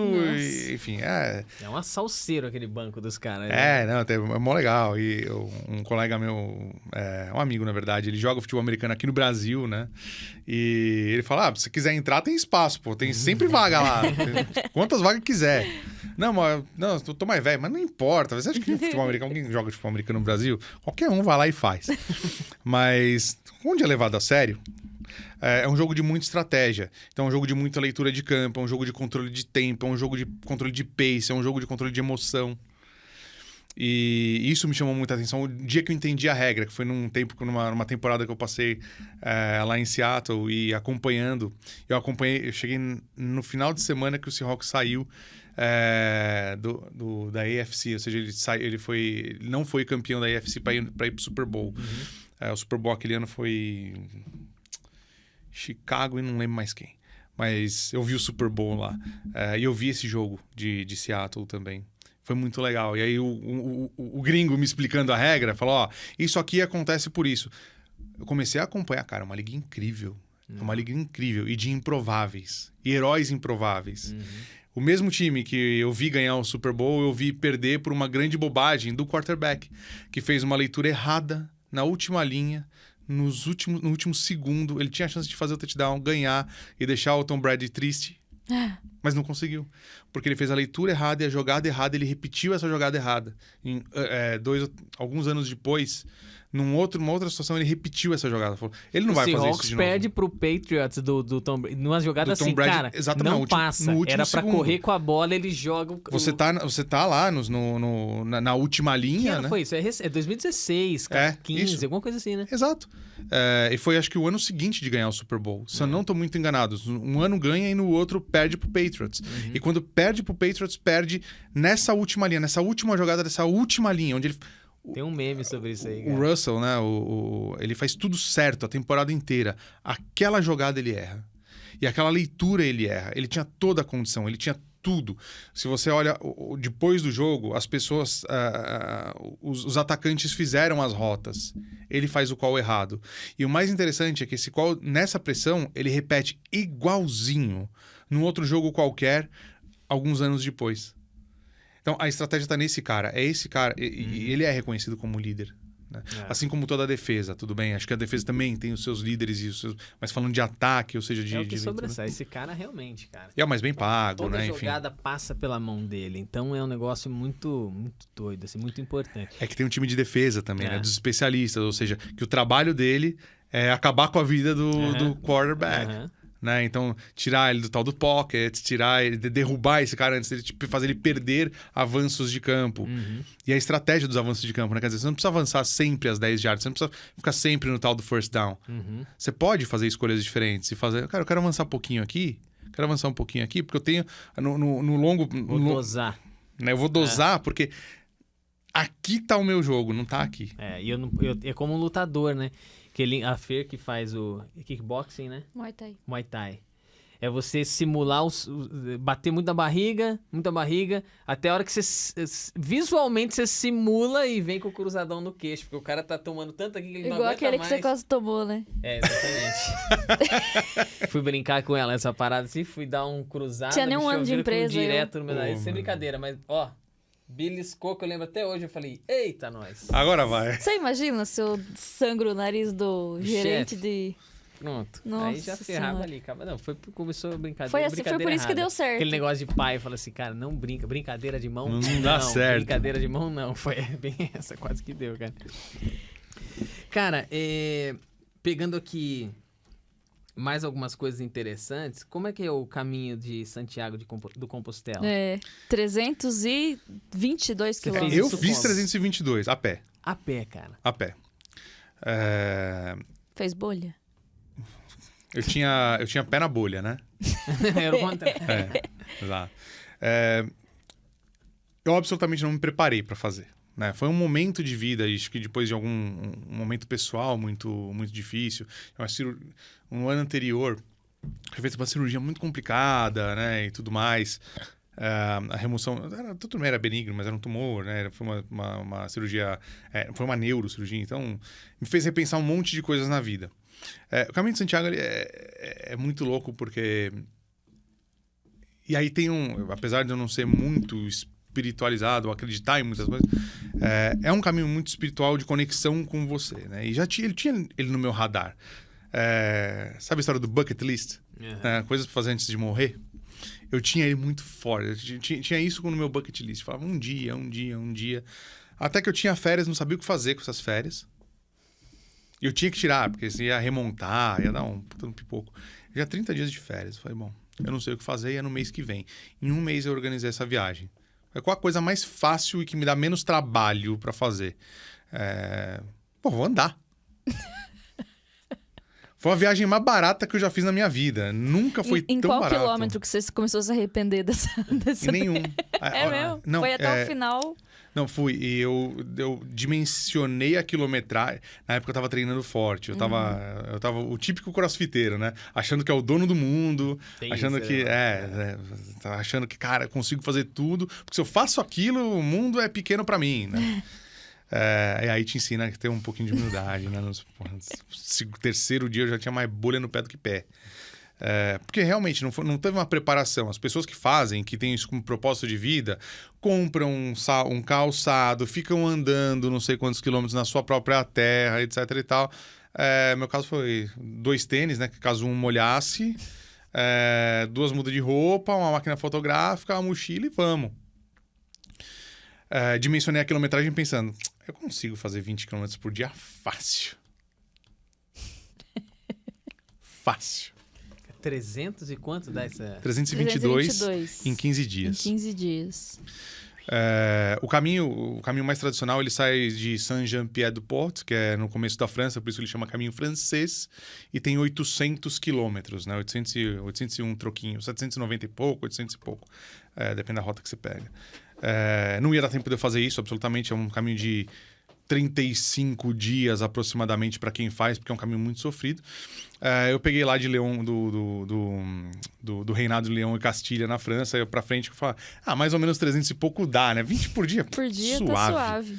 Suave, né? Primeiro dia eu realmente andei acho que 23, alguma coisa parecida com isso. No outro 25. Aí você pensou, nossa, já era, vou terminar quando eu acordei do 25º, era muita bolha. Eu fui dormir já com o pé doendo e acordei zoada. A grande vantagem é que eu li bastante sobre, né? Como todo bom nerd, né? Te lê bastante sobre, então eu levei o equipamento lá. Levei a agulha, levei a linha, né? Pra dormir. Então você... quando tem bolha, né? Isso é muito comum no exército. Não fui militar, mas muito comum no exército. Você fura a bolha, tira o líquido da bolha, que é o que machuca, né? A inflamação. Deixa a linha dentro para absorver o resto de pus, né? Na prática. Arranca fora no dia seguinte e segue a vida, né? E corta a bolha.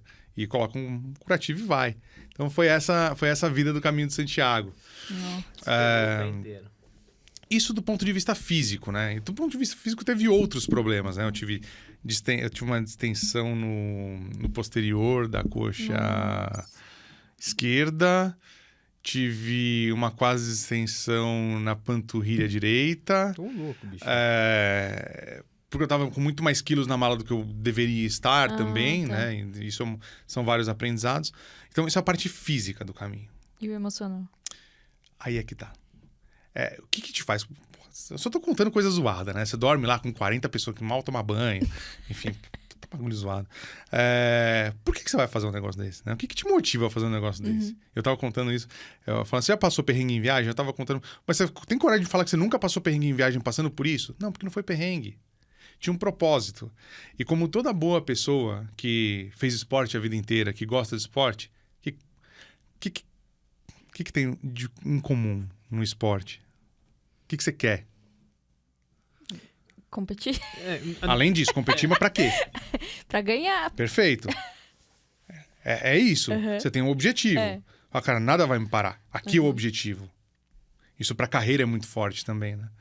E aí, quando eu falo de conexão muito mais próxima, que eu falo de conexão mais com você mesmo, é parar de pensar e falar as pessoas que eu conheci, as histórias que eu ouvi durante esses 15 dias, as pessoas que me ajudaram, e me ajudaram mesmo, né? Eu não tive coragem de dar, mas teve um cara, eu tava muito ruim, mas muito ruim da coxa, andando mancando mesmo. Um tiozinho da Bahia, bem mais velho que eu. Tem que ser brasileiro pra dar aquele help nessa... Não, pera que não. Tem outras histórias daí, tá? Mas esse cara falou, me dá sua mochila. Uau, cara. Vamos lá. Eu olhando pro cara, falei, velho, você não vai aguentar minha mochila, bicho. Não vai rolar, né? Ele falou, não, dá, eu te ajudo. Eu recusei. Eu andei do lado dele, mas eu não dei a mochila pra ele. Eu andei zoado, mas eu não dei... Porque eu não achei certo, mas o cara foi lá mesmo, ele ficou do meu lado, ele não tinha obrigação nenhuma. Ele podia seguir, fazer o caminho dele, chegar no objetivo. E aí que vem se eu pudesse resumir tudo isso em um ensinamento, é falar que o importante não é o destino, é a jornada. E eu tenho isso tatuado aqui. Caramba, meu, olha lá. Nossa. Que enorme a tatuagem, ó. It's about the journey, not the destination. Né? Então, ficou tão forte na minha vida, foi talvez o maior ensinamento que eu tive. E a determinação das pessoas, né? Teve uma outra senhora que ela quebrou o quadril na primeira vez que ela tinha feito o caminho, há 40 anos atrás. E ela começou do lugar que ela parou, 40 anos depois. Doido, cara. Uma outra senhorinha, dando um pau num monte de jovenzinho lá, e ela contando a história dela, falando, as amigas dela, tá vendo ela aqui, ó, ela já correu 40 e não sei quantas maratonas, ou 50 e não sei quantas maratonas, alguma coisa parecida com isso. Era um número de muitas dezenas, né? A senhora com seus 60 anos. Eu falei, atleta de vida inteira, né? Eu falei, não, mas então, eu comecei aos 45. Caraca, meu. A praticar qualquer tipo de esporte. Eu nunca tinha praticado esportes na vida. Quantas histórias você encontra numa caminhada como essa, cara? E as pessoas estão dispostas, né? Você escreveu assim? Você registrou em algum lugar? Sim. Eu tenho um caderninho que eu fui escrevendo os dias, as reflexões do que acontecia lá e da minha vida, né? Mesmo. Foi um momento de repensar. Que legal. E até me ajudou na carreira. Tornou minha carreira muito mais fluida. Eu sempre tive essa questão da determinação, do chegar, do objetivo. É o mal do esportista médio. E é o mal da ganância média que você tem no mercado. Cara, você entra num lugar, você quer fazer carreira, você quer fazer dinheiro, você quer ter uma vida confortável.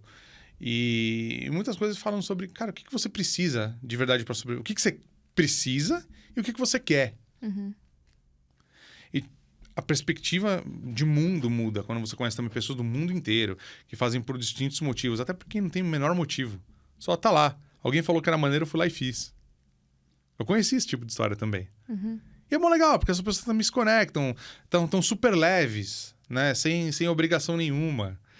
Né? Então, eu já ouvi muita gente falar, eu fui porque eu li o livro do Paulo Coelho.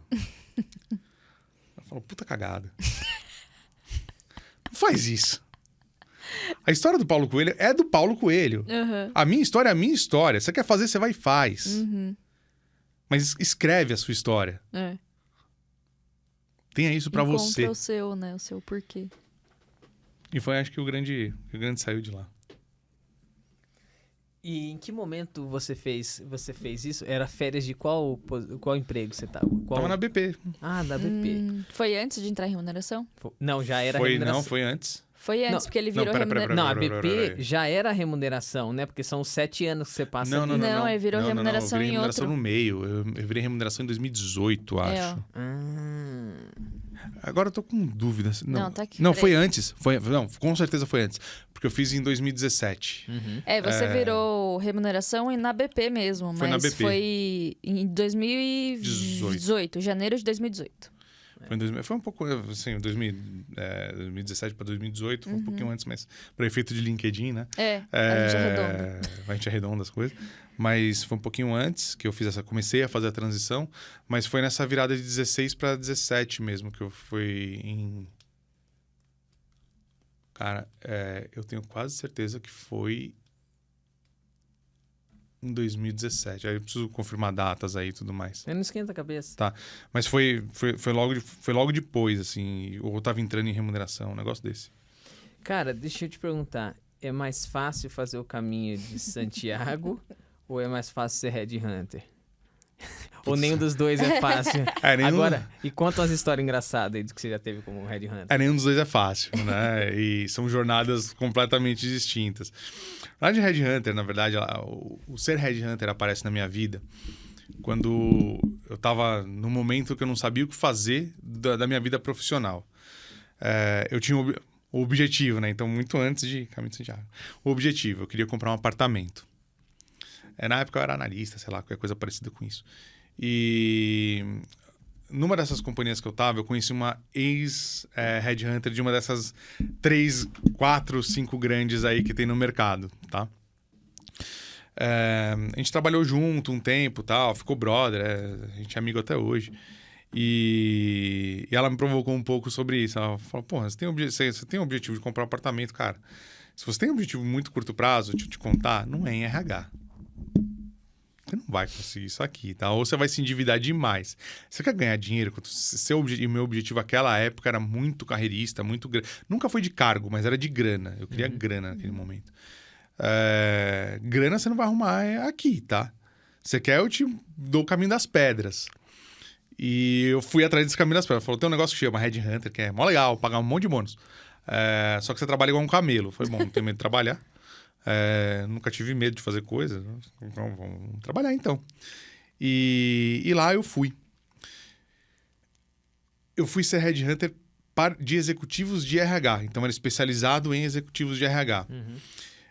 Demorou um pouco para eu conseguir emplacar como headhunter também, tá? Foi um aprendizado longo, porque uma boa parte do trabalho é comercial. E foi parte dos feedbacks que eu recebia, né? Para conseguir entrar. Ninguém tem dúvida que você sabe recrutar. Mas todo mundo tem dúvida se você sabe vender. E aí eu fui aprender a vender. Né? Sempre tem uma pessoa na vida que muda, né? Também a sua vida. E esse cara, ele topou e falou, não, vem aqui que eu te ensino a vender. E a história dos 6 meses, ele fala a mesma coisa lá do meu primeiro chefe de remuneração. 6 meses você vai arrumar emprego onde você quiser. E foi. Eu fiquei um tempo com ele, né? Numa dessas empresas. Depois fui realmente pude escolher a empresa, a empresa de hunting que eu queria entrar. O negócio do headhunter é muito louco, porque você tem muita meta de entrevista, meta de colocar as pessoas, né? Meta comercial. Mas tem uma coisa que é impagável e que eu nunca mais vou ter na minha vida, que é o networking que eu criei. ali. No primeiro ano, eu entrevistei alguma coisa perto de 300 e poucas pessoas, né? Executivos de média gerência de RH. E era cada história legal, cara. Porra. Mas era muita história maneira. Eu lembro de um cara que contou uma história... Essa não é tão maneira assim. Mas ele me contou a história de que ele trabalhava numa planta no interior do Brasil e ele foi sequestrado por índios e amarrado numa árvore para que a empresa pagasse o pedágio para os índios e pagasse a comissão lá dos indígenas. Dos índios não, né? Dos indígenas, da tribo, né? Enfim. Ficou amarrado na árvore, cara. Imagine, cara. Isso tem muitos anos, né? Então, também o mundo era um pouco diferente. Mas olha que maluco, né? Tem um Brasil que eu desconhecia e comecei a conhecer pelos olhos dos outros. Carreiras que eu não tinha mais vaga ideia que existiam e que eu conheci pelos olhos dos outros. E conheci muita gente interessante. Conheci gente que tinha sido expatriada e ficado um tempo fora e que teve filho fora. Gente que... Poxa, tava super de bem com onde tava e não queria mudar e só foi lá para tomar um café mesmo. Para conhecer, para trocar ideia, né? Acho que é um ambiente... A gente cria um ambiente, né? As empresas que trabalham com recrutamento executivo criam ambientes bacanas. Às vezes alguns mais professores, outros menos, outros mais leves. Eu sempre tive a sorte de ter alguma coisa um pouco mais leve. Eu lembro falando de Corinthians, né? Na final da Libertadores de 2012... E a gente trabalhava, assim, horas longas, né? Essa é uma história excelente. Eu, corintiano, minha chefe corintiana, e a moça sendo entrevistada, uma executiva de uma grande e importante empresa, lá na sala. O jogo, ele começava às 10 horas da noite, alguma coisa assim, Libertadores na época, nas quartas-feiras, né? 9h40, 10 horas da noite começava o jogo. E era a final, cara. Eu maluco, cara, foi aquele jogo, foi o jogo aqui no Pacaembu. É o segundo que a gente ficou campeão aqui, né? 2 do Sheik. E aí, nesse jogo... Bom, quem era vivo nessa época, lembra que 5 horas da tarde já começavam a soltar fogos, né? Ou seja, cara, nunca tinha acontecido. Foi um evento o Corinthians na final da Libertadores. Primeira final do Corinthians na Libertadores. Contra o Boca Juniors, né? Tendo aquele gol do Romarinho na Boboneira. 1x1 lá. O Palmeiras tá repetindo a dose. 1x1 lá. 1x1 lá, né? Isso, e fogos. E eu lembro de ficar nervoso na sala de entrevista. Eu queria sair de lá. Era alguma coisa como 6 da tarde. Pra mim, tava começando o jogo. Cada rojão que soltavam na Vila Olímpia, pra mim, tava começando o jogo, era gol. E foi nervoso. E a gente começou a perceber, tava eu e essa minha chefe na época, com essa pessoa na sala.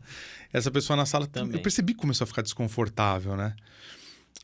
Não fui eu que falei, foi a minha chefe que falou, olha, desculpa, não tá dando, vamos remarcar. Desculpa por te fazer esse transtorno, eu pago seu estacionamento, pago o que você quiser. Não tá dando. Eu sou corintiana, ele também é. A gente tá desesperado com esse jogo e precisa voltar pra casa. Ela falou, ainda bem que você falou, também não aguentava mais ficar aqui, cara, vamos embora ver se... Pelo amor de Deus, bicho. Não aguento mais. Corinthians na veia. O Corinthians acabou com uma entrevista de uma executiva de RH muito importante da minha vida. Caraca, mano. E foi muito louco, assim, esse dia foi muito marcante. O Robson fez uma pergunta brincando contigo, mas de fato foi engraçada, né? Quanto tempo nessa linha? 3 anos, mais ou menos, É difícil se manter 3 anos recrutando, cara? Demais. E aí foi a reflexão de carreira, né? Foi onde eu entendi que o meu lugar não estava ali. Não me considero um cara brilhante. Você comprou um apartamento, aliás? Conseguiu?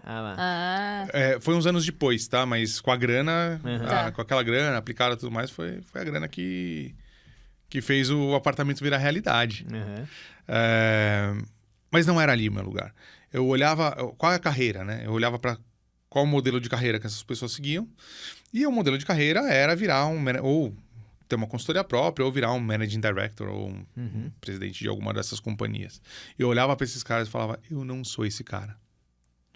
Eu não quero ser esse cara. E mais, eu não quero ouvir as histórias dessas pessoas, eu quero contar essas histórias.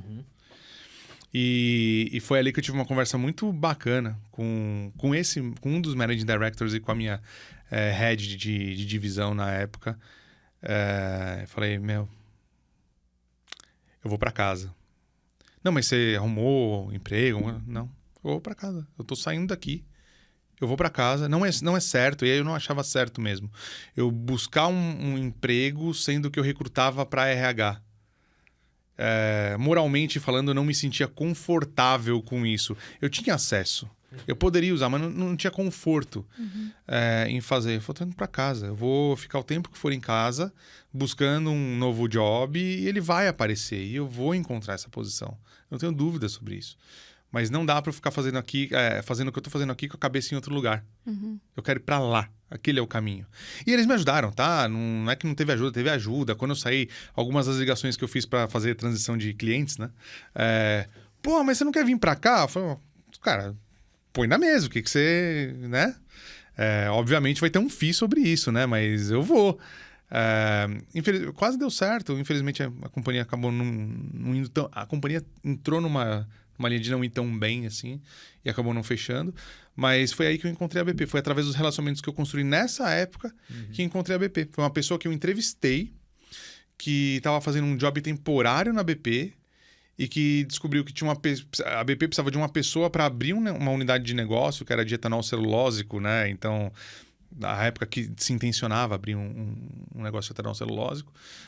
Então, para fazer esse startup, precisava de um cara de RH que tivesse mais ou menos a vivência que eu tinha, com essa orientação de recrutamento de executivos e pudesse ir lá para dentro. Inicialmente era um job temporário que durou 7 anos. Nossa. Rapaz.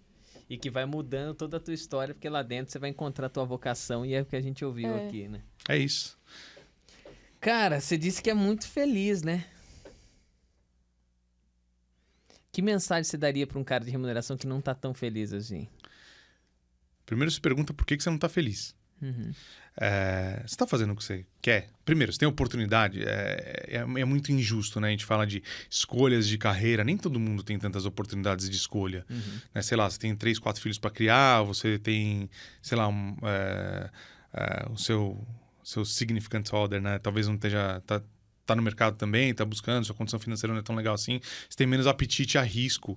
E se você não estiver num ambiente que te propicie, e eu reconheço que eu sempre tive muita sorte na vida, de estar em ambientes que me deram a oportunidade de testar. Não é todo mundo que tem isso. Eu reconheço a minha sorte e o privilégio que eu tenho. Mas se você tem essa oportunidade, faça. Se pergunta por que você está infeliz. Será que você está fazendo o que você quer? Será que você está fazendo o que você... Alguma coisa alinhada com o seu propósito de verdade? Né? E propósito, eu não quero romantizar propósito, tá? Falar, pô, eu quero mudar o mundo, eu quero fazer o bem pro mundo. Não, legal, cara, mas começar a fazer o bem pro mundo, faz o bem onde você tá. Faz as coisas pequenas que acontecem, que você transforma a sociedade a partir do pequeno que você, do seu micromundo. Então, se pergunta o que você tá fazendo, por que ele tá te deixando infeliz. Primeira coisa. A segunda coisa, se você achar essa resposta, e a resposta faz, o que eu faço é legal, mas como eu faço não, mudo como. O poder de você mudar é só seu. Ninguém, e a gente falava de planos de carreira, né? Mó legal. Eu entro, aí vou pra cá, e delta, um X tempo eu tô aqui, outro tempo eu tô ali, aí eu viro vice-presidente, viro diretor-presidente. Cara, não rola. Nenhuma empresa tem isso desde que eu ingressei no mercado de trabalho. Então não é uma coisa nova. Plano de carreira não existe a não ser no setor público. Então se você quer plano de carreira, vai pro setor público. Onde você não tem, inclusive, autonomia quase nenhuma para fazer nada de transição. Né? Sem estar muito programada e alinhada com os astros. Se você está no setor privado, cara, faz. Muda. Tenta ser mais feliz. Muda o que você está fazendo. O status quo é teu. Se você está fazendo a mesma coisa do mesmo jeito e está infeliz, muda o jeito que você está fazendo. Você tem oportunidade. Se você é head, se você está numa posição, inclusive, que tem uma exposição de tomada de decisão, né? Uma coordenação, uma gerência, uma diretoria, enfim, uma coisa parecida com isso, está só na sua mão. Ah, mas eu não tô e tô infeliz. Legal. Conta para as pessoas que você não tá feliz e o que você pode fazer para ser mais feliz. Eu provoco bastante isso no meu time hoje, nos times que eu tive no passado. Eu não quero ninguém feliz. Né? Então, mas e se você perder a pessoa? Cara, não me importa. Se ele estiver indo para uma outra área, para uma outra empresa, para ser feliz, vai. O que não dá é para você ter a maior parte do seu dia e a maior parte do seu tempo infeliz. Você não vai ser feliz o tempo inteiro, mas a maior parte do seu tempo você tem que estar satisfeito. Você tem que estar com um desafio. Então, quando alguém do time provoca, poxa, mas eu queria fazer tal coisa, faz. Que não quebra nenhuma regra, né? De compliance ou legal, enfim. Busca. Eu quero fazer diferente o que eu faço. Me mostra. Eu te ajudo, cara. Eu quero ajudar você. Eu quero que você seja melhor. Eu quero ser melhor. Se eu quero ser chato, se eu quero ser provocador, eu tenho que estar aberto a pessoas que também queiram fazer isso. E sejam. A provocação, ela muda o status. Se você não provoca, você não muda nada na sua vida e não muda nada na vida dos outros e não muda nada no micromundo que você vive. Muda, testa, faz, vai ser feliz. Não faz a mesma coisa. O que não dá é pra você só reclamar. Então, se você me ver, eu tô infeliz. O que você fez nos últimos tempos pra mudar isso? Nada. Cara, sinto muito, continuo infeliz. Eu não consigo te ajudar. Realmente a psicologia clínica não... Você poupa recurso do cara, você já alivia muito. Cara, então não tem o que fazer, bicho. Cara, vai ficar infeliz. O seu diagnóstico é infeliz. E próximo, você poderia até atender... a próxima sessão. Já viu a psicóloga sincera? É muito bom. Legal. Sempre acaba assim, até a próxima sessão. Caraca, meu. Cara, deixa eu ver aqui. Eu tô buscando minhas notas aqui e a gente passou por... A gente passou por muita coisa, cara. O que você veio falar aqui pra gente que a gente não perguntou? Os caras têm que me perguntar essa coisa, tem que me perguntar. A gente não perguntou e tá aí agora. Você fala assim, putz, minha chance. É a tua chance agora. Vai ficar um silêncio, né? É proposital. O silêncio é necessário.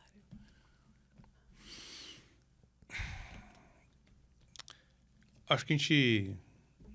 Se eu pudesse falar alguma coisa que a gente não falou... Tocou de alguma maneira, mas é um assunto que eu gosto de explorar, é o futuro do trabalho. O futuro social... E eu digo de trabalho como construção social, né? Para onde a gente deve ir como um mundo. E como se eu tivesse resposta para isso, né? Imagina. Mas, filosoficamente, acho que eu gosto de pensar muito para onde a gente vai parar, né? Onde a gente vai parar como humanidade. E falando, tudo bem, eu trabalho hoje para uma grande multinacional, sensacional, sou privilegiado por isso. Mas e daí? O que mais? Quanto tempo, sei lá, sabão vai vender ou desodorante vai vender? Será que vai vender? Será que é desodorante que vai rolar no mundo? Como é que vai ser a comida daqui a 20, 30, 40 anos? Será que é a mesma comida que a gente come? Como que a gente vai se tratar como globo, né? Enfim, será que a gente vai continuar tendo barreiras, soberanias, bandeira, território? Ou será que a gente vai numa tendência de globalização real, né? E trabalhar com recursos do globo e não de pessoas? São coisas que eu gosto muito de filosofar sobre isso, porque direciona um pouco o que eu faço no meu micromundo, né? Então, poxa, onde é que vai parar, cara? Não sei. Como é que a gente acaba com o problema da desigualdade no mundo? Eu não sei, não tenho resposta para isso. Mas o que eu posso fazer para diminuir o problema do meu micro-universo? E que, sei lá, como é que a gente resolve essas coisas? Então, acho que esse lugar de pensar mundo, pensar relações, pensar diferenças culturais, que é outra coisa, outro capítulo, né? Diferenças culturais é o que vai levar a gente, aí sim, pro tal do futuro do trabalho, que é onde eu começo essa filosofia toda. Onde a gente deve chegar como relações, onde a gente deve chegar como construção, o indivíduo, né? Então, será que a ponta do iceberg é a descentralização? Será que eu vou ter indústria só porque eu preciso, porque é um mal necessário? Eu digo mal necessário não no sentido predatório, mas, cara, a indústria para mim é o que eu preciso. Aquilo que é o imutável, né? Mas e além? Além do meu cercadinho? que mais que eu vou precisar para viver? O que mais que a gente vai precisar como mundo para sobreviver? E direcionar um pouco dessas ações para fazer exercício de futurologia. Esse muito macro, eu faço exercícios muito menores do que esse de futurologia. Mas eu gosto de brincar muito com futurologia, né? Então, se a gente fizer isso agora, qual que é o impacto? Onde vai rolar? Onde vai desenrolar? Qual o benefício que isso traz? E não o benefício do hoje, o benefício grana, mas o benefício de relação, o benefício de facilitação. Eu tô mudando a vida de quem fazendo o que eu tô fazendo. Cara, é muito legal você falar isso, porque se você reparar na suas considerações de prosseguimento, não vou falar conclusão do teu pensamento sobre o futuro, você deixou perguntas. Você não deixou respostas. O que vai ser o futuro? O futuro é o seguinte, ó, vai ser assim. Não, você falou assim, o que nós vamos comer? Como é que eu vou me relacionar? Será que eu vou ter uma carteira assinada ou tudo que eu sei eu posso vender para 40 lugares diferentes e resolver isso por picadinhos? Essas perguntas são muito boas, porque o que move a gente não é ter a resposta, é a pergunta. O que move a gente agora, se eu soubesse como vai ser o futuro, eu vou dizer, e agora que eu faço o quê? Né? Então eu não posso mudar mais isso, porque essa é a relação? Ou de fato, me deixa algumas perguntas para eu sair daqui pensando. Bom, O que importa é o caminho, né? Não é o destino. Pois é, cara. É aí que você se diverte, né? Porque de fato o destino, se for do desejo, eu desejo ter uma BMW. Aí o dia que você senta nela, você fala, Era isso? Mano, era isso? Não, então curta o caminho, até sentar nela e o próximo, porque era só um pedacinho, é só um detalhe, cara, é só um detalhe. Você gostou de estar aqui com a gente, Baroca? Animal. Fiquei muito feliz. De novo, né? Eu comecei dizendo, algumas pessoas que já passaram por essa mesa são pessoas que eu admiro, então mais um dos meus privilégios da vida estar aqui com vocês. Foi muito legal. Foi muito legal o papo, acho que leve, solto, menos remunereis. Aqui, ó. E não fizemos você nem tocar, nem cantar, nem fazer nada. Ainda Você bem, viu? eu tô um pouquinho parado, né? Um dia, o Podia Prearo... ser pior. Deixa eu chamar um amigo meu aqui, vem aqui. O Prearo veio pra subir a régua aqui. O cara chega aí. Nossa, não. Não, depois disso dá vergonha. Nossa. É igual falar com o meu amigo maestro. Puta, foi sensacional mesmo. Foi mesmo. Cara, Maurício, a gente, muito grato a você ter vindo pra cá, almoçado com a gente, passado esse momento. Espero que esse episódio, pra você que tá ouvindo também, que, tenha sido sensacional, porque a gente curtiu muito, cara. A gente sai pensando muitas coisas. Todo convidado nos dá essa condição, sabe? Minimamente de pensar um título do episódio. E mais esse cara falou uns negócios assim. E dificilmente a gente sai da conversa com o título já, assim. Mas foi muito... Esse foi um negócio bem engraçado, cara. Acho que não teve nenhum que a gente bateu assim, eu tenho certeza, com o convidado. Mas de sair escrevendo, a gente já saiu assim, cara, acho que esse episódio pode chamar pode assim, ir pra né? essa linha. Já saímos assim, mas tipo, Mas falar, até muda, cara... né? Esse não vai mudar, não. Esse nós vamos usar aqui porque tá gravado. Essa parte nós vamos usar lá no começo. Ó, pode botar o nome do episódio assim, a gente já vai botar nos highlights ali logo no começo. Ó, então se você curtiu, senta o dedo no like, manda pra longe, se diverte com ele, escuta de novo se quiser e até o próximo. Tchau!